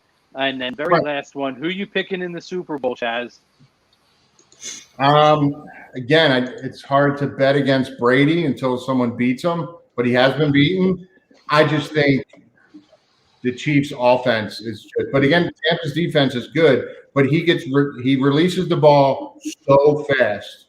Mahomes does that. I don't know if that defensive line is great for Tampa, and they show that against Green Bay. But he releases the ball and so fast, and in so many different arm levels, you don't know. So I guess I'm going to have to say the Chiefs. As hard as it is to bet against Brady, it's kind of the same thing as LeBron. But I just think the Chiefs are just fast. They're young. They have all that talent. And Mahomes is just going to get rid of that ball quick. But it's going to be interesting. I don't think it's going to be as high scoring. I think the scoring is going to be a little bit low. And I will take the under on Brady with yards. He doesn't. Okay. He doesn't even throw for 250. That's my prediction. Ooh. He doesn't even throw for 250. We're going to mark it down. I'm going to tweet you about it after the game. Okay. So, Chaz, we appreciate your time, brother. Where can we find you on social media, my friend? I'm at Chaz Mosh for Twitter and for Instagram. So both of them. So let me tell one quick story because I thought for sure you guys would have asked about this and you did not. You brought it up a couple times about Ground Zero and us winning the tag belts. And I told you how at WrestleMania when we found out we were winning, we were all excited. So we weren't even supposed to be in that match in Ground Zero. The only reason we were in it was because Stone Cold broke his neck. So him and Dude Love were tag champs. So we found out, 3 days before that we were jumping in and taking their spots. So this is the great part of the story. So Cornette comes, he grabs us, and he goes, "Boys, come here, I got to talk to you." So we're like, okay. So we're in Louisville, Kentucky, and he takes us all the way downstairs into the parking garage. And he goes, "So I brought you guys down here for a reason." We're like, "There's something going on. We're in a dark, dingy garage." Like, he goes, "Just want to let you guys know that you're winning the belts tonight." So Glenn and I stood there like this. We're like, "All right, cool." And he goes, "I brought you down here so you can scream and yell like little girls so you don't do it in the locker room in front of everybody." So that's what we did. We went around like little girls screaming and yelling. And so I just had to share that part of the story. I thought you would ask how that was.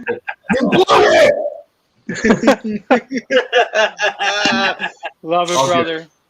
Chaz, thank you so much for your time, dude. We really appreciate it. You were a phenomenal guest. Everybody loved it. And hopefully we'll catch you down the road, brother. Thank you so much.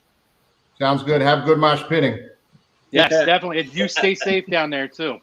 Absolutely. I gotta make sure I gotta put socks on. I get frostbite on my toes. It's like 48 degrees right now. Good Lord. Jeff, take whatever that STD is you have going on there. Wow. You're the best, Chaz. Thank you, brother. All right, guys. Thank you. Thank you. Take care of you. That was fun. That was the Chaz Warrington, Headbanger Mosh. Awesome interview, awesome time with him. Great stories that he shared with us. He was digging in on Jeff tonight, man. Hey, I kind of brought it by myself. Every freaking 5 seconds, I have a coughing fit. Yeah, so the best part about it was, too, before Jeff even jumped in, before we went on the air, this is how you know it's going to be a good time. He immediately, within 30 seconds, busted Andy's balls. Yeah, he had. Yep. Fun time. Nah, he was a great interview. Thanks, Dale. Yeah.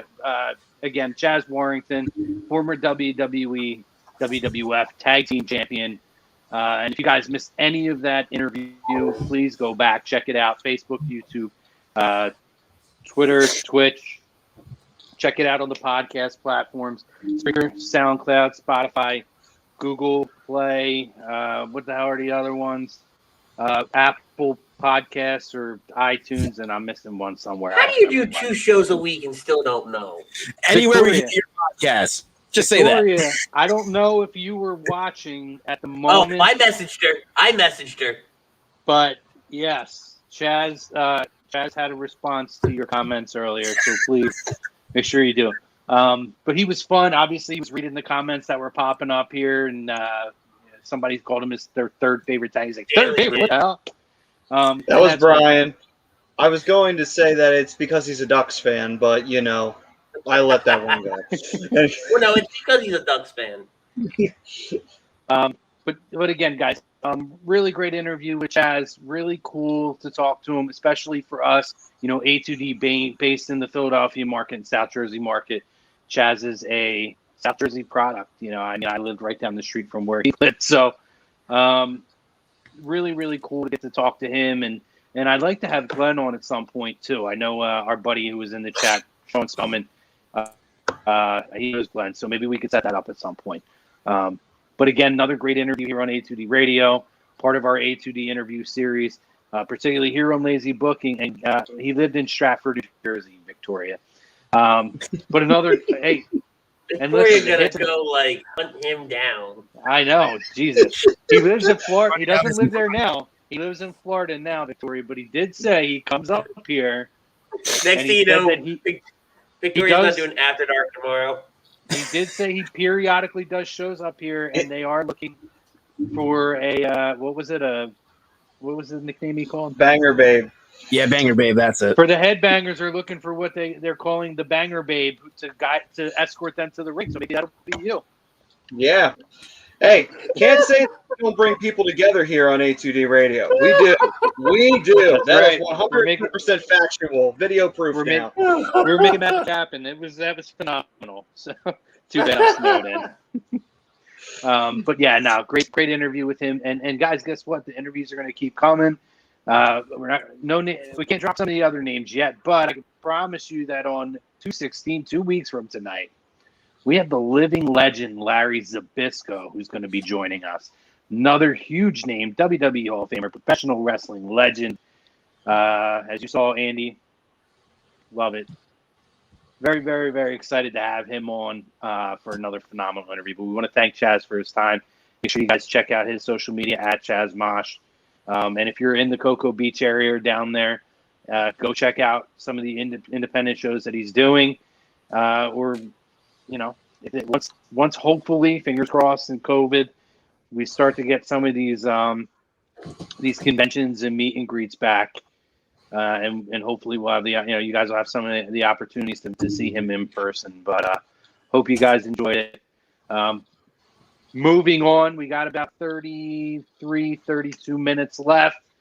So we'll do our Royal Rumble recap, guys, here. And I'm going to just kind of run down the card. Victoria says, I'm way too fucking goofy to be a banger babe. Check the tape on the Headbangers. You'll do just fine. Yeah, you'll fit.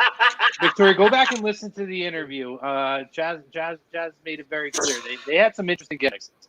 But anyway, moving forward, let's get into our Royal Rumble recap here. Guys, we open up on the pre-show. Women's Tag Team titles change hands. We get what I would say same old shit that we're still seeing even on the fallout of overall, which would be the Lacey Evans, Ric Flair appearance, distract Charlotte, cost them the women's title, women's tag team titles, Nia Jax and Shayna retain. Any reactions to this, or are we just going to move past it? Predictable, like you said. Yeah. I'm happy I didn't flip, so I got it right. You know what, guys? Before I do move on, I do want to pay some bills, guys. We got a little tied up with chat. We were flowing. I didn't want to interrupt it. But let's take a quick minute. Let's stop here. Let's pay some freaking bills. Andy, who's paying our bills right now? So we have Body Check Wellness. It's a line of products that promote wellness, balance, and recovery by using the full potential of hemp. They come in extracts, blends, gummies, and topicals. Use promo code A2D for 20% off your order at bodycheckwellness.com. And let me say about Body Check Wellness, too. Tomorrow we're going to have a post, partnership with Body Check Wellness. Phenomenal company. Really excited about it. So make sure you guys check out that post because there's going to be a lot of opportunities coming up down the road, both as far as their product and their partnership with A2D Radio. Former Philadelphia Flyer Riley Cote going to be making some appearances on the Hockey Happy Hour. Maddie's very excited about that. But this is a partnership. This is a partnership we're really excited about. Great company, all about your own wellness and recovery, guys. And we fully back them and believe in their product, and they're going to give you as a consumer of ours quite a few opportunities to save some money. True, and even a bigger opportunity to save money with Body Check Wellness. When Cote is on with us, you get 40% off. Yep. Correct. So we're gonna be dropping a lot of those details tomorrow. So make sure you guys are checking that out. And you know what, Andy, just because it's such an important matter to me, and I think an important matter to all of us, I got to go back and I got to give a shout out again to the Counseling Center and Sunrise Detox. Tough time right now for people. We're bringing you guys a lot of joy and a lot of laughs. I feel like tonight's interview was phenomenal. But again, a lot of us are going through mental health and addiction issues. We are so thrilled and happy to support the Counseling Center and Sunrise Detox. So if you need any kind of mental health therapy, any kind of addiction detox, you or anybody that you know, take care of yourselves, take care of each other. Call the phone number that's on the screen, 856-651-8117. Let them know that Tom and the family here at A2D sent you. We care about you guys. Please take care of yourselves. Take care of the people that you love. So our topic of conversation, boys, now that we've gone through the pre-show and we really never dove into the poll question, is simply that the Royal Rumble exceeded expectations. Agree, disagree. I think, instead of going through the whole card, I don't really think we need to do that. We'll give the results. Hey, Drew McIntyre, and Andy's going to go into a much more in-depth on Saturday night, so I'm going to leave that to him. I don't want to steal his thunder. We had a lot on this show, but I do want to get reactions to some things. And Andy, if you want to defer a little bit, you can, because I don't need to give away your show either. But Drew McIntyre retains over Goldberg. I was happy with this match. I'll agree to this, by the way. Let me go first. I'll agree to the poll. Drew McIntyre, Goldberg, the match was exactly what it needed to be.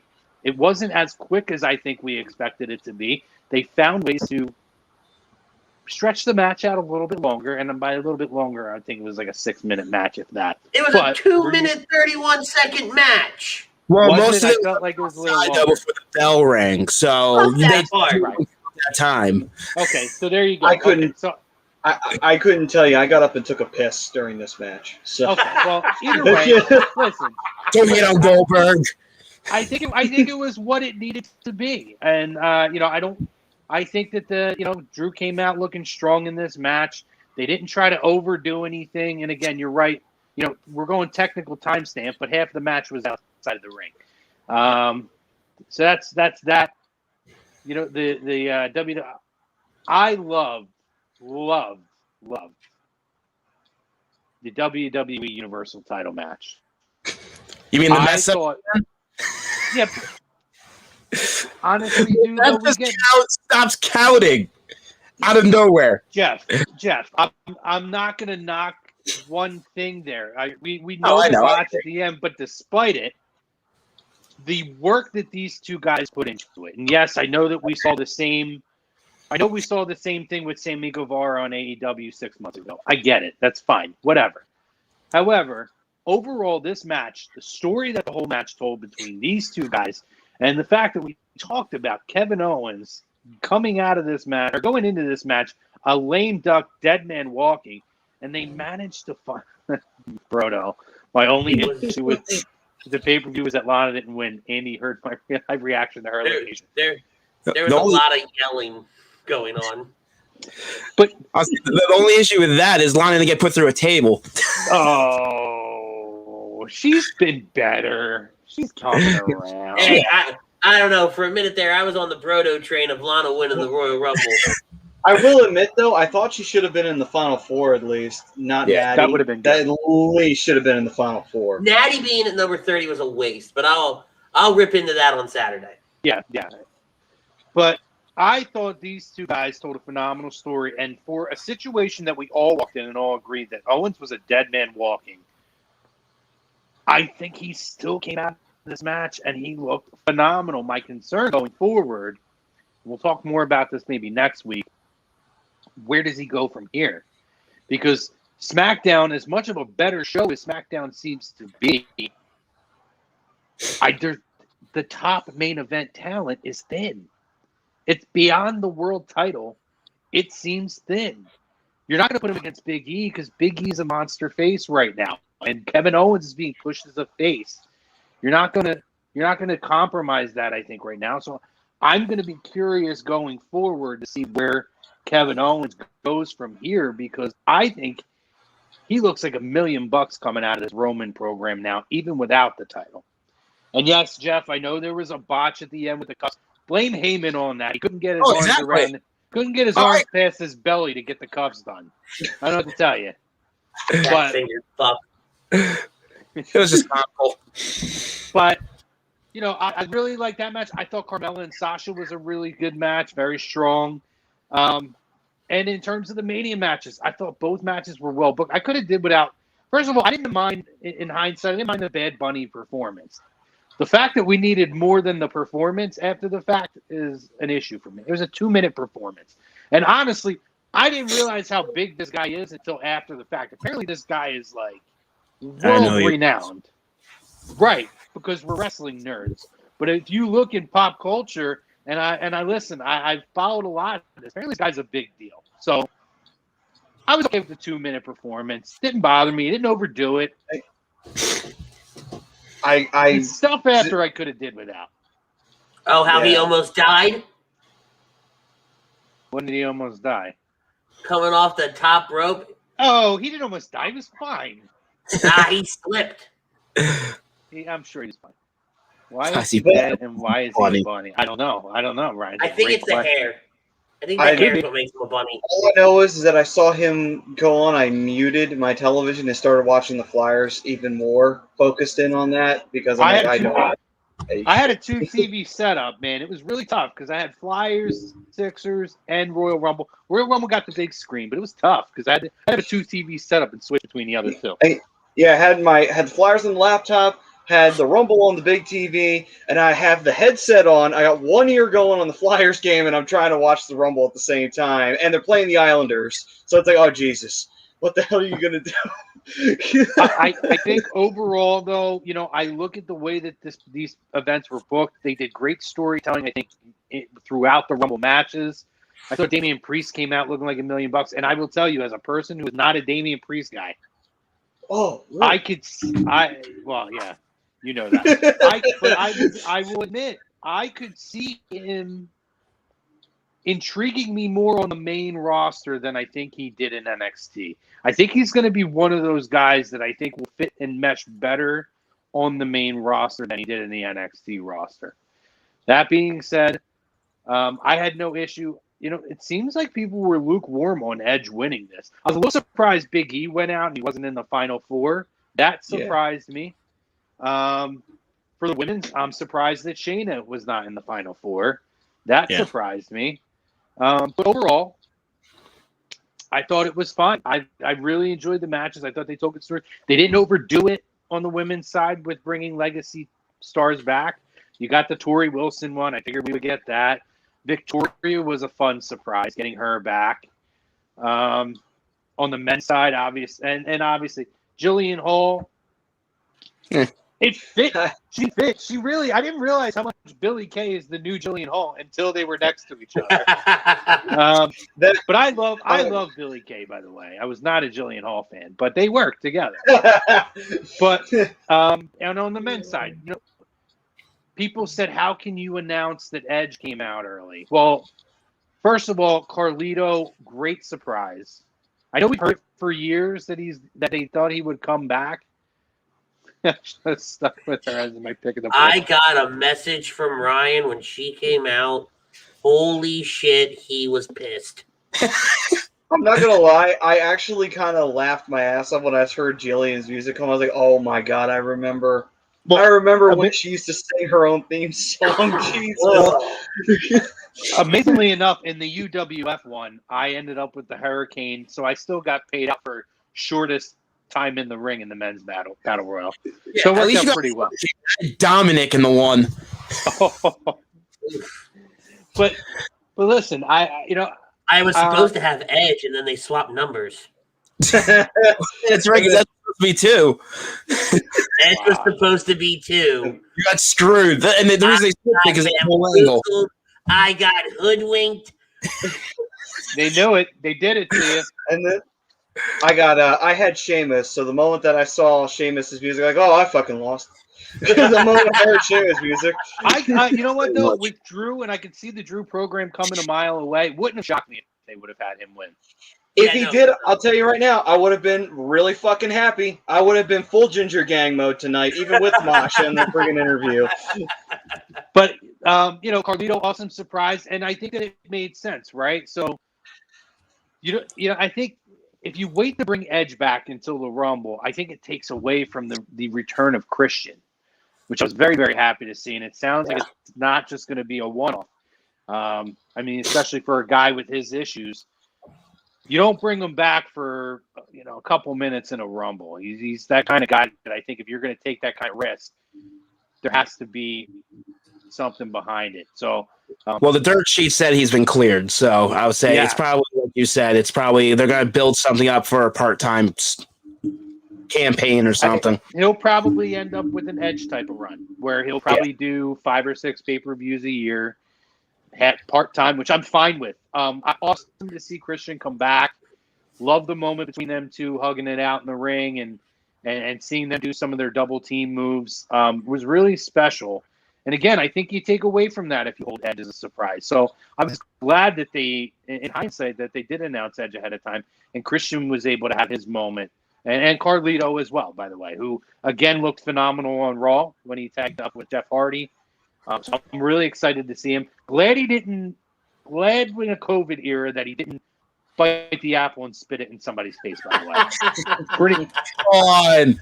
Great spot, though, with Shinsuke, when Shinsuke grabs the apple and tries to shine it up so he can eat it. I actually like that moment. That was nice.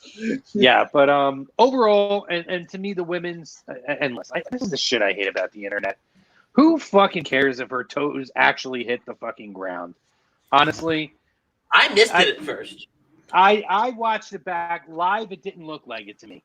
But maybe her toe grazed the ground like in football where they drag their feet. Whatever. I think they made the right call. The right person won the Rumble. Was really a fan. I was stuck with that game in the men's pool. I was really excited for it. I think that they made the right calls here. It gives them some really good directions to go for WrestleMania. I mean, for those who complained about it, by the way, the Rock's feet touched first before Big Show's did. So, back in 2000. So, anyway. I'm with you, man. But we digress. So, no question. Okay. I know who's talking. All right, so who wants to go now? You can go ahead. All right. So for me, I enjoyed it. I thought it was fun. I mean, I didn't really give a shit about the Drew Goldberg match because I knew who was going to win at the end of the day. I know we had the worry of the possibility of Goldberg winning because of the Fiend thing that happened a few years back, but Drew's going to win anyway. So I knew what kind of match we were going to get in that. It was going to be 3 million spears, 1 bad jackhammer, and then eventually 50 claymores, and it was going to be, lights out. I mean, they did get creative though with breaking the wall down, so I'll give them that one. But moving on, that happens almost every Goldberg match. Look at Mania against Brock Lesnar. Yeah, but there's enough years in between it, so it's considered creative. Anyway, moving on. Maddie, when this show's over, we're gonna have a conversation about the definition of the word creative. I would like to give a breaking news update here. Victoria Taylor is now following Chaz Warrington on Twitter. Oh boy, spam alert. So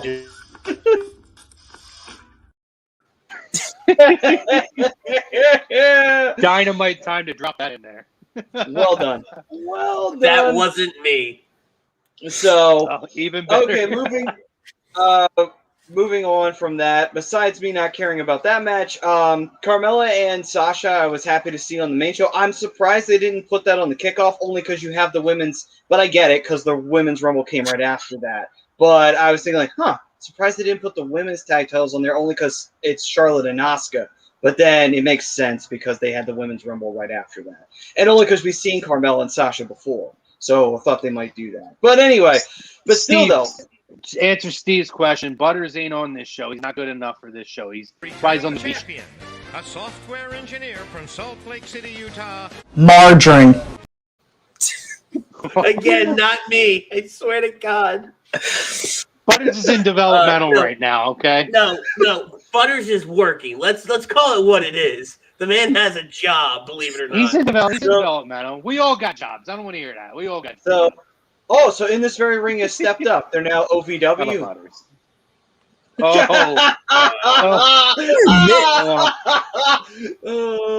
It's getting messy. Roto, you're a bastard. It's getting messy now. It's getting real messy. Oh boy. So, Carmella Carmella and Sasha, I would say good match. I do like the addition of Reginald. I actually find that hilarious, that little addition. I think he added a little something to the match. And then the Women's Rumble, I liked it for the most part. Everything was fine, great show from Naomi. She entered in, she lasted a long time. I thought she looked really strong in that one. Bianca, being the freaking warrior, she gets the Iron Woman award for this particular Rumble, and she won it too on top of it. So there you go. So I was so happy I got that right. I actually got all the matches right for once in my life. I was so fucking happy. But I was really surprised that Shotzi was the first elimination on the women's side. That surprised me. Yeah. I was.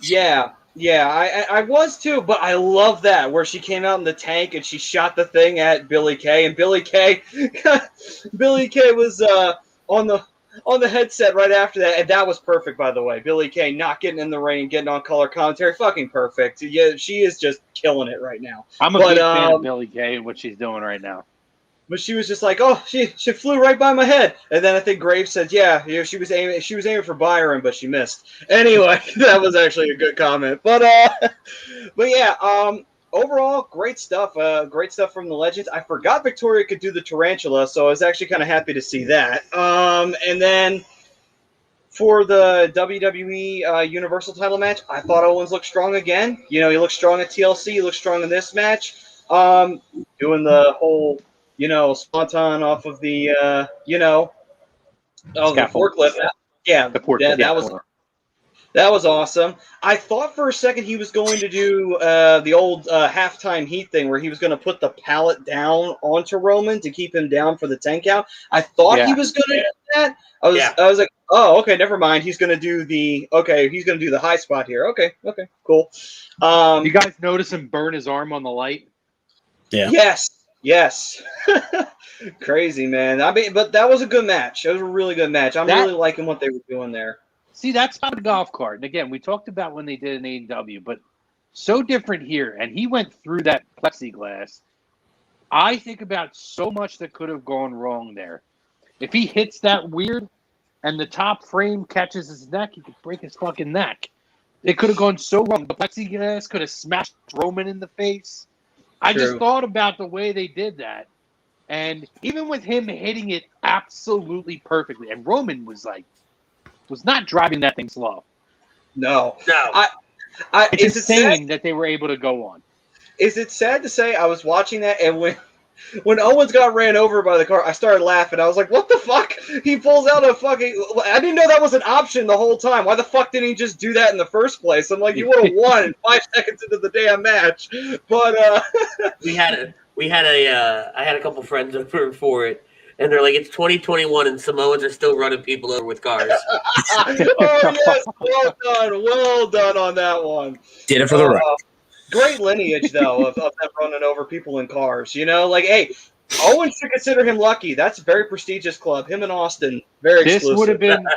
this would have been the ideal time, by the way. We talked about bringing Rikishi back, right? What if Rikishi was the one driving the damn golf cart?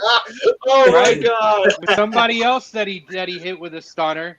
There was someone else who hit people with stunners that he took out the first time.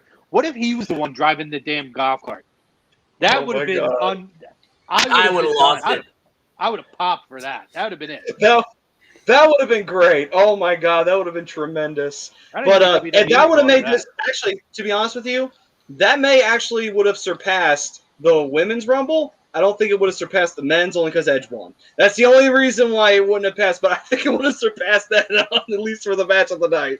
But anyway, final thing to say is to Edge winning. It was funny because they were trying to tease the final four of Daniel Bryan, Braun Strowman, Seth Rollins, I think was the other one. And I was thinking, nope, no, it's not. Orton is in this. Because I knew the whole time after Orton left, I'm like, okay, we're doing this. Smart know that. Yeah, but I was just thinking, like, oh, we're not going to see Orton and Edge just, beat the piss out of each other through the whole Rumble. I don't know. I wanted to see more. But, maybe we'll get more of a blow-off next month. By the way, but anyway. Shout out to whoever the WWE docs are. I cannot believe how amazing of a recovery Randy Orton's face and the burns have made. I mean, it is miraculous. How he doesn't even have a blemish on his skin. After the week before, he looked like fucking Jack Nicholson in Batman. Falling into the ass. Where the hell is it? And Rey Mysterio got his eye back. And Rey Mysterio has his eye back. Randy Orton's skin on his face grew back. Unbelievable, man. These WWE something else.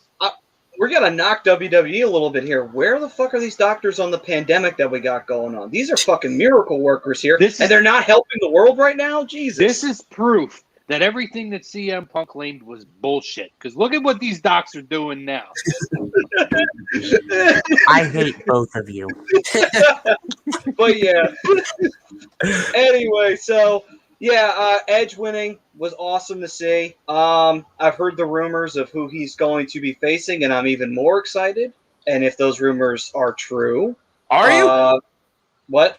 Are you? What? Him and Roman? Well, way to spoil it for the people that aren't on the dirt sheets. Oh, come on! What wrestling fan doesn't pay attention to that? Exactly. You really think now that I'll say Edge is going to have his victory at Mania? But here's the thing, though. If it's old school like, Edge will be more than happy to do the job for Roman.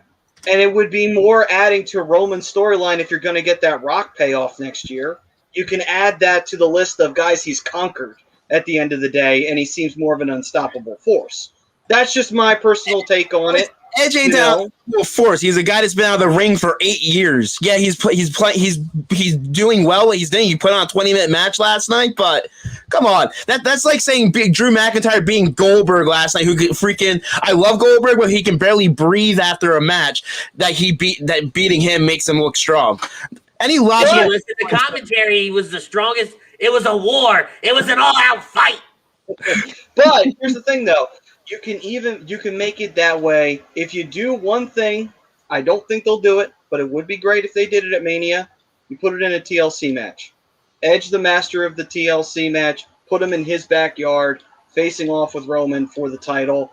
It would seem like the deck is stacked against Roman because Paul Heyman is also not allowed to be at ringside. You can make that happen during the build-up, and then that way it's just those two in Edge's match. That way it's like, oh, okay. Roman they have to be very careful of the spots in that match. I would say, especially with Edge's prior health history.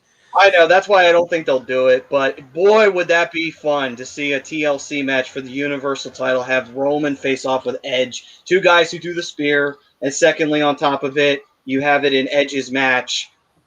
And to me, that would be a fun main event. It was announced before we went on the air that Edge is going to be on NXT tomorrow night. Taking it AEW ratings. You know what, though? I know it's not going to happen, but I honestly can say of the 3 potential matches, a Finn Edge match would be the most intriguing match. That'd be cool. Like, I fucking love to see that match. They had the NXT Women's title on last year. What's to say they don't have the NXT title on this year? I'm not saying it's not going to be on Mania. I think it will be. I would be shocked, at least this year, much like last year with it being 2 nights, if they have an NXT takeover WrestleMania weekend. I think that is very likely they might implement NXT matches into Mania, at least just title matches, which I would love. I'm fine with. Yeah. But I have to say, I would be very intrigued. To me, that would be the best quality match that you would get, and it's a dream match. Edge and Finn Balor, or hell, even if it's Pete Dunne, who wouldn't want to see Edge and Pete Dunne work together? Mm-hmm. Say it's a quality match, but I would say, do you really think Edge is going to come back, return after 8 years, win the Royal Rumble, face the NXT champion instead of the Universal or the WWE champion? Well, no, that's why I said we know it's not going to happen.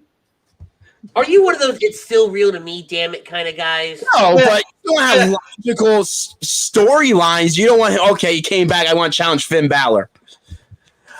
Not the real to me, but I still want logical storyline. I don't disagree with Crow. No. Prove to me that it's an illogical storyline. Give me a good reason that it's illogical. Because even though Triple H and the rest of the NXT feel that they're part of the roster and that they're on the same level as SmackDown and Raw, a lot of people don't.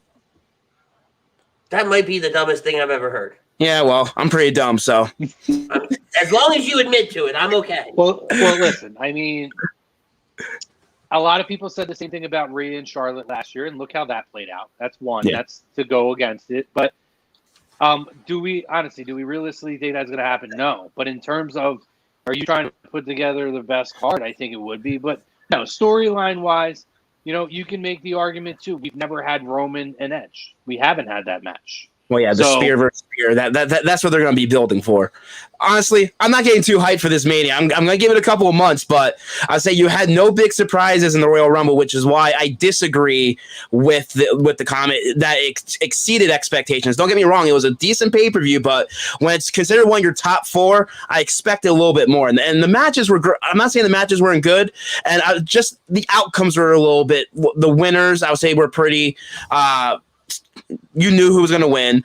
I would say then you had the botch at the end, which I would say, of course, it's Heyman's fault. But I would say you had no Cena, you had no Lesnar, you had none of these other big names return at the Rumble to try to set up these WrestleMania storylines. And just looking at this Mania card, for them to have 2 nights, I would say right now you're probably having, like we brought up, Edge and Roman. The other name is, I would say they're throwing out Riddle and Goldberg. And then I would say that I would like to see that. I would say because the whole social media thing, they might pull that up. So, and then you have, I'll say, what are you going to do with Drew now that he's somewhat feuding with Sheamus? Hopefully that does not go in the WrestleMania. Hopefully it's in one of these C+ pay-per-views that they're having the next couple of months. But I'll say, what do you have with Drew now? I'll say what's going to be the big draw for Mania, especially when it's 2 nights. Last year it was AJ and Undertaker. That was the big cinematic draw with that match. I understand we have a couple of months now, but I would say usually Royal Rumble, you really start to see what's going to happen with Mania and that card. And right now it's a little lackluster and not very good at the moment, in my eyes at least. I don't know. To be fair, go ahead, Matt. I'm sorry, Chrome. What were you going to say? Go ahead. I was just going to say, to be fair, over the last couple of years, we've been in this road where we don't really have an idea of what the main event was going to be at WrestleMania. This happened when Kofi won. We didn't know who was going to face Daniel Bryan. We didn't know until Elimination Chamber when Daniel Bryan retained the title. That's when officially, okay, it's going to be Kofi. But we didn't know until then. And that's pretty much the whole month of February. Yeah, I think historically, Jeff, your point is correct in that the road starts now, and you start to kind of see some of these things play out. However, if you look at the last few years, I mean, hell, they've had times where they didn't even put the Mania card together until like 3 weeks before Mania. And that's been a trend over the last couple of years. I don't foresee it being an issue. I look at this, when I look at what Royal Rumble was, right? And especially if you go back, and Ryan Brodo, who's doing the 1 and 2 Sports, appreciate you, Ryan.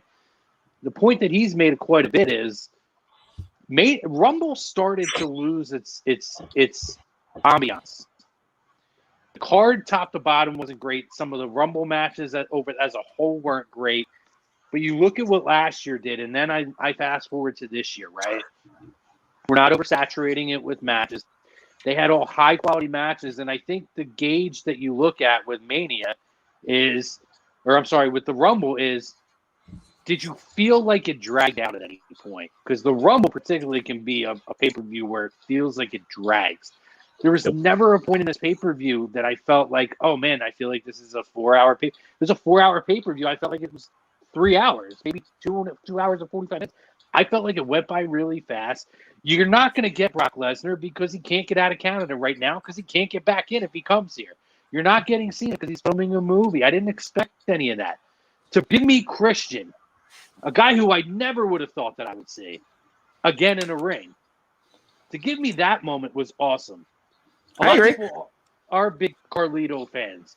For him to come in the best shape of his career, to be clean from all the past demons and issues that he's had, and to really seem like he's buying in, like, that's enough for me. I don't need the Brock Lesnar appearances every single time or the Ronda Rousey appearances every single time. Maybe the critique could be with the women that you didn't have any like crazy returns or appearances, but the quality of the match was right, and that they had 2 women who weren't even on the main roster last year as the final 2 women in the match. Like, not even on the main roster last year. That's unheard of for this company. And that's what I look at. That's where, okay, we didn't get this massive surprise. But we got different surprises, and we got different treats by the creative that they put together in a lot of this. And that's how I look at it. And I say, man, this was a better pay-per-view than I expected. Like, what did I expect, though? Did I, like, Natty in the Final Four? Of course Natty's in the Final Four. You know what I mean? You do with her being 30, that was happening. What's that? You do with her being 30, that was happening. Right. But I expected Charlotte to be in the final 2, just as Roman Reigns always seems to be in the final 2 every year, or Randy Orton. I mean, Randy Orton technically was, but, you know, you got Seth Rollins coming back, who I think some of us suspected it could be. But, you know, it's less than 2 months since they had that baby. That's why when people said Becky Lynch might come back, no, it's less than 2 months since she had a baby, guys. If you see Becky back, it's going to be probably at least a year after that baby's gone back or been born. It's just not physically, it's not possible for a while, and probably mentally, she wants to be a mother and raise a child. It's one of those things. So, like, I don't know that there's a ton of surprises other than maybe Ronda they could have thrown at us. And I'm okay with it. They found a way to do it. They gave us Edge back. Or I'm sorry, they gave us Christian back. Awesome freaking moment. And they highlighted the new talent. Damian Priest looked like money in this. It's the best I've seen him look in anything in WWE. Damian Priest tied for the most eliminations Sunday night in the Men's Royal Rumble, set with Big E. Right? They both had 4. Right? You took somebody that nobody gave a damn about in NXT. Half of us on this show didn't give a damn about him. Right? All right? 75% of us. But besides the point, right? They gave us surprises in different fashions, to Chrome's point. Right? I think Sunday was the best pay-per-view they put on in months. Top to bottom. That's not saying much. That's not saying much. I think you're overly critical of a Big 4 pay-per-view when you don't need to be. It was a good, entertaining show from top to bottom. I'm not saying that. I'm not saying the pay-per-view wasn't entertaining. I'm not crapping on the pay-per-view. I'm just saying it didn't exceed my expectations, and I'm looking at the long term of what this company is trying to build to their biggest pay-per-view of the year, which is WrestleMania. And I just felt you still have 67 days to build to that. You still have 67 days from today to build to I don't have faith in this company to give the proper build. Right now, I'll say from the rumored matches of the rumor card, which like we brought before, it can change and probably will change. I would say it's a little lackluster right now. I would say for a 2-night event, I would say, are you really having high expectations that this show for Mania is going to be over the top or like one of the greatest Manias of all time from the rumor card? I don't look at the rumor card after Royal Rumble. Never do. Okay. Now, I will say this though, they might be sowing seeds for this for possibly a Mania. Do you guys think that we not almost, but do you think Styles and Big E get into a program to possibly go to Mania for the Intercontinental title? I'm not closing the door that you get the Undertaker and AJ Styles at WrestleMania. I'm hoping. Okay. I'm not. I feel like the last ride. I mean, it's weird, right? Because the mark in me is like, I do want to see that one in-ring final moment, like that we really, really, really know. But then the other side of me is like, no, I feel like last ride was so perfect, and this whole big swan song through the week, and I just like, I really don't need it. But then again, ask me tomorrow, and I'll be like, yes, I want it. Today, I'm kind of like, I feel he's deserving of at least an appearance, if not, I would say if he doesn't get a match, at least an appearance. Just I would say to have that moment in front of the crowd for possibly like the last time, that entrance, to have that feel in front of the crowd since he got that robbed last year, especially if last year what he was planning on it being his last match ever. So it's going to be interesting to see how they do the Hall of Fame. Like they still haven't done the Hall of Fame ceremony from last year's class. So are they going to have a Hall of Fame this year induction? Are they going to use the last year's class? So it's going to be interesting to see how they handle that. Yeah, I personally don't think they're going to have any additional inductees. Yeah. I could see them maybe doing a small ceremony. Maybe just the talent is there and no outside fans. Yeah, they're not planning on having any other events besides Mania that weekend. So you're probably not going to have an NXT takeover. They're not having the Raw SmackDown after Mania for open the fans at this time from what they were reportedly doing, because they can't get the arenas or the amount of space and all that. At least with the stadium, it's open. It's open enough to have enough fans for. I think they're looking at 25 to 30, depending on how the Super Bowl goes. Yeah, I mean, me and Jeff are planning to try to go to it, so let's fingers crossed and hope it happens. Hopefully. Andy, I know you're going to save yours for your. Oh yeah, I'm gonna save it for Saturday night. Ryan, what was Ryan's comment? I missed it. He says, I'll say I do think it'll be a pretty good Mania this year. We shall see. I think it could possibly as well. I thought they put together a good Mania under the circumstances last year. So we'll see what happens. Guys, awesome show. Appreciate you guys for joining. You know what? I'm not even going to worry about going through Raw. I'll let you guys take care of that Saturday night. And Alexa Bliss with the shit coming out of her mouth. That'll be fun. But I will say, I thought. Oh, sorry. I was just gonna say, I thought when Alexa got eliminated, I thought that was gonna bite Randy in the ass later, but it didn't actually. I was a little surprised that didn't happen. That she didn't play a part in him getting eliminated. Yeah. But anyway. Guys, great show. I want to thank everybody who commented in, everyone who joined the conversation. I want to thank Chaz Warrington, Headbanger Mosh. Awesome interview. And again, guys, if you missed any of that interview, shame on you, first of all. Awesome time. Hilarious dude. Busting balls. Having fun with us. Told some phenomenal stories. Told us some road stories. Really, really, really great interview. Go back and check it out on all of our social media platforms, all of our podcast platforms. And by the way, guys, why don't you like it? Why don't you share it? Subscribe, set your alerts, all that stuff. So not just this show, but you guys know when all of A2D shows are going live. Do that. Set yourself up and be good to go going forward, because we got shows every night here, and I'm not even going to bother going through the list right now, Andy. Not even going to bother going through the list again. This is too much. Too much for me. My brain's fried. I'm not going to go through the list. I couldn't even get through all the platforms that you can watch us on or listen to us on. How am I going to get through the list of this show? We got a lot of them. A lot of good personnel. I will tell you tomorrow night, you're going to have After Dark, and you're going to have the Fixed and AM and the PM combination show, and obviously the Hockey Happy Hour on Thursday night, as well as Birds of a Feather. Andy's show this week will be coming up in this very ring Saturday night. Make sure you guys check that out. He's going to give you guys a much more in-depth, full Royal Rumble review. Jesus Christ, I couldn't think of the word for a minute. You'll get Royal there. Rumble review, as well as Raw and SmackDown recaps. So make sure you check out him and Butters. Again, guys, for us, don't forget, set your calendars, 2/16. We are going to be very, very, very excited to welcome the living legend, Larry Zbyszko, to the show. Really excited to have him on. And Chaz just messaged me and said he had fun. Thanks. Larry Zbyszko on 2/16 at 7:30 p.m. Eastern Standard Time, same place. Make sure you guys set those alerts so you get that.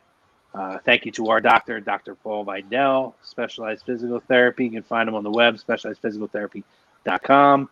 Body Check Wellness, guys. Make sure you guys are checking them out. Use the promo code A2D for 20% off. Make sure you pay attention to A2D tomorrow. We're going to drop our official press release.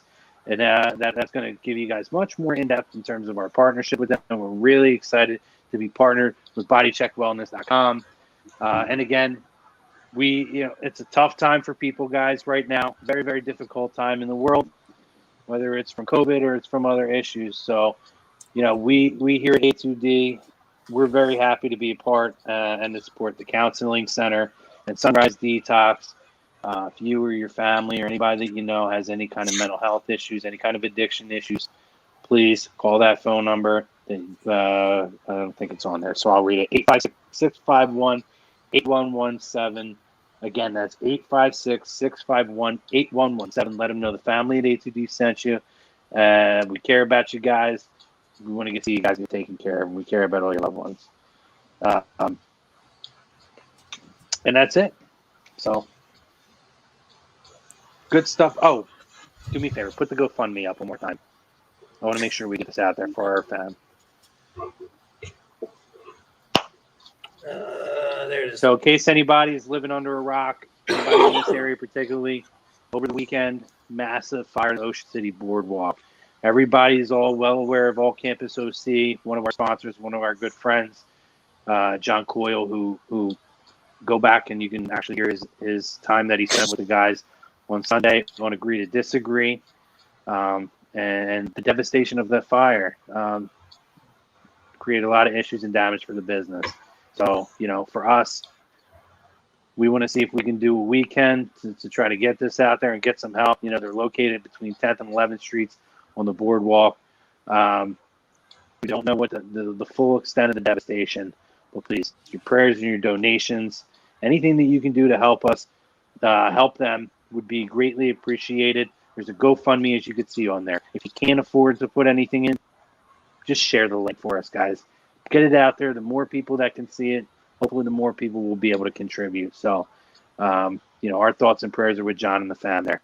For myself, for Andy, for Jeff, for Maddie, for Ryan Brodo on the ones and twos, for our guest, Chaz. Awesome time with him. I'm Chrome.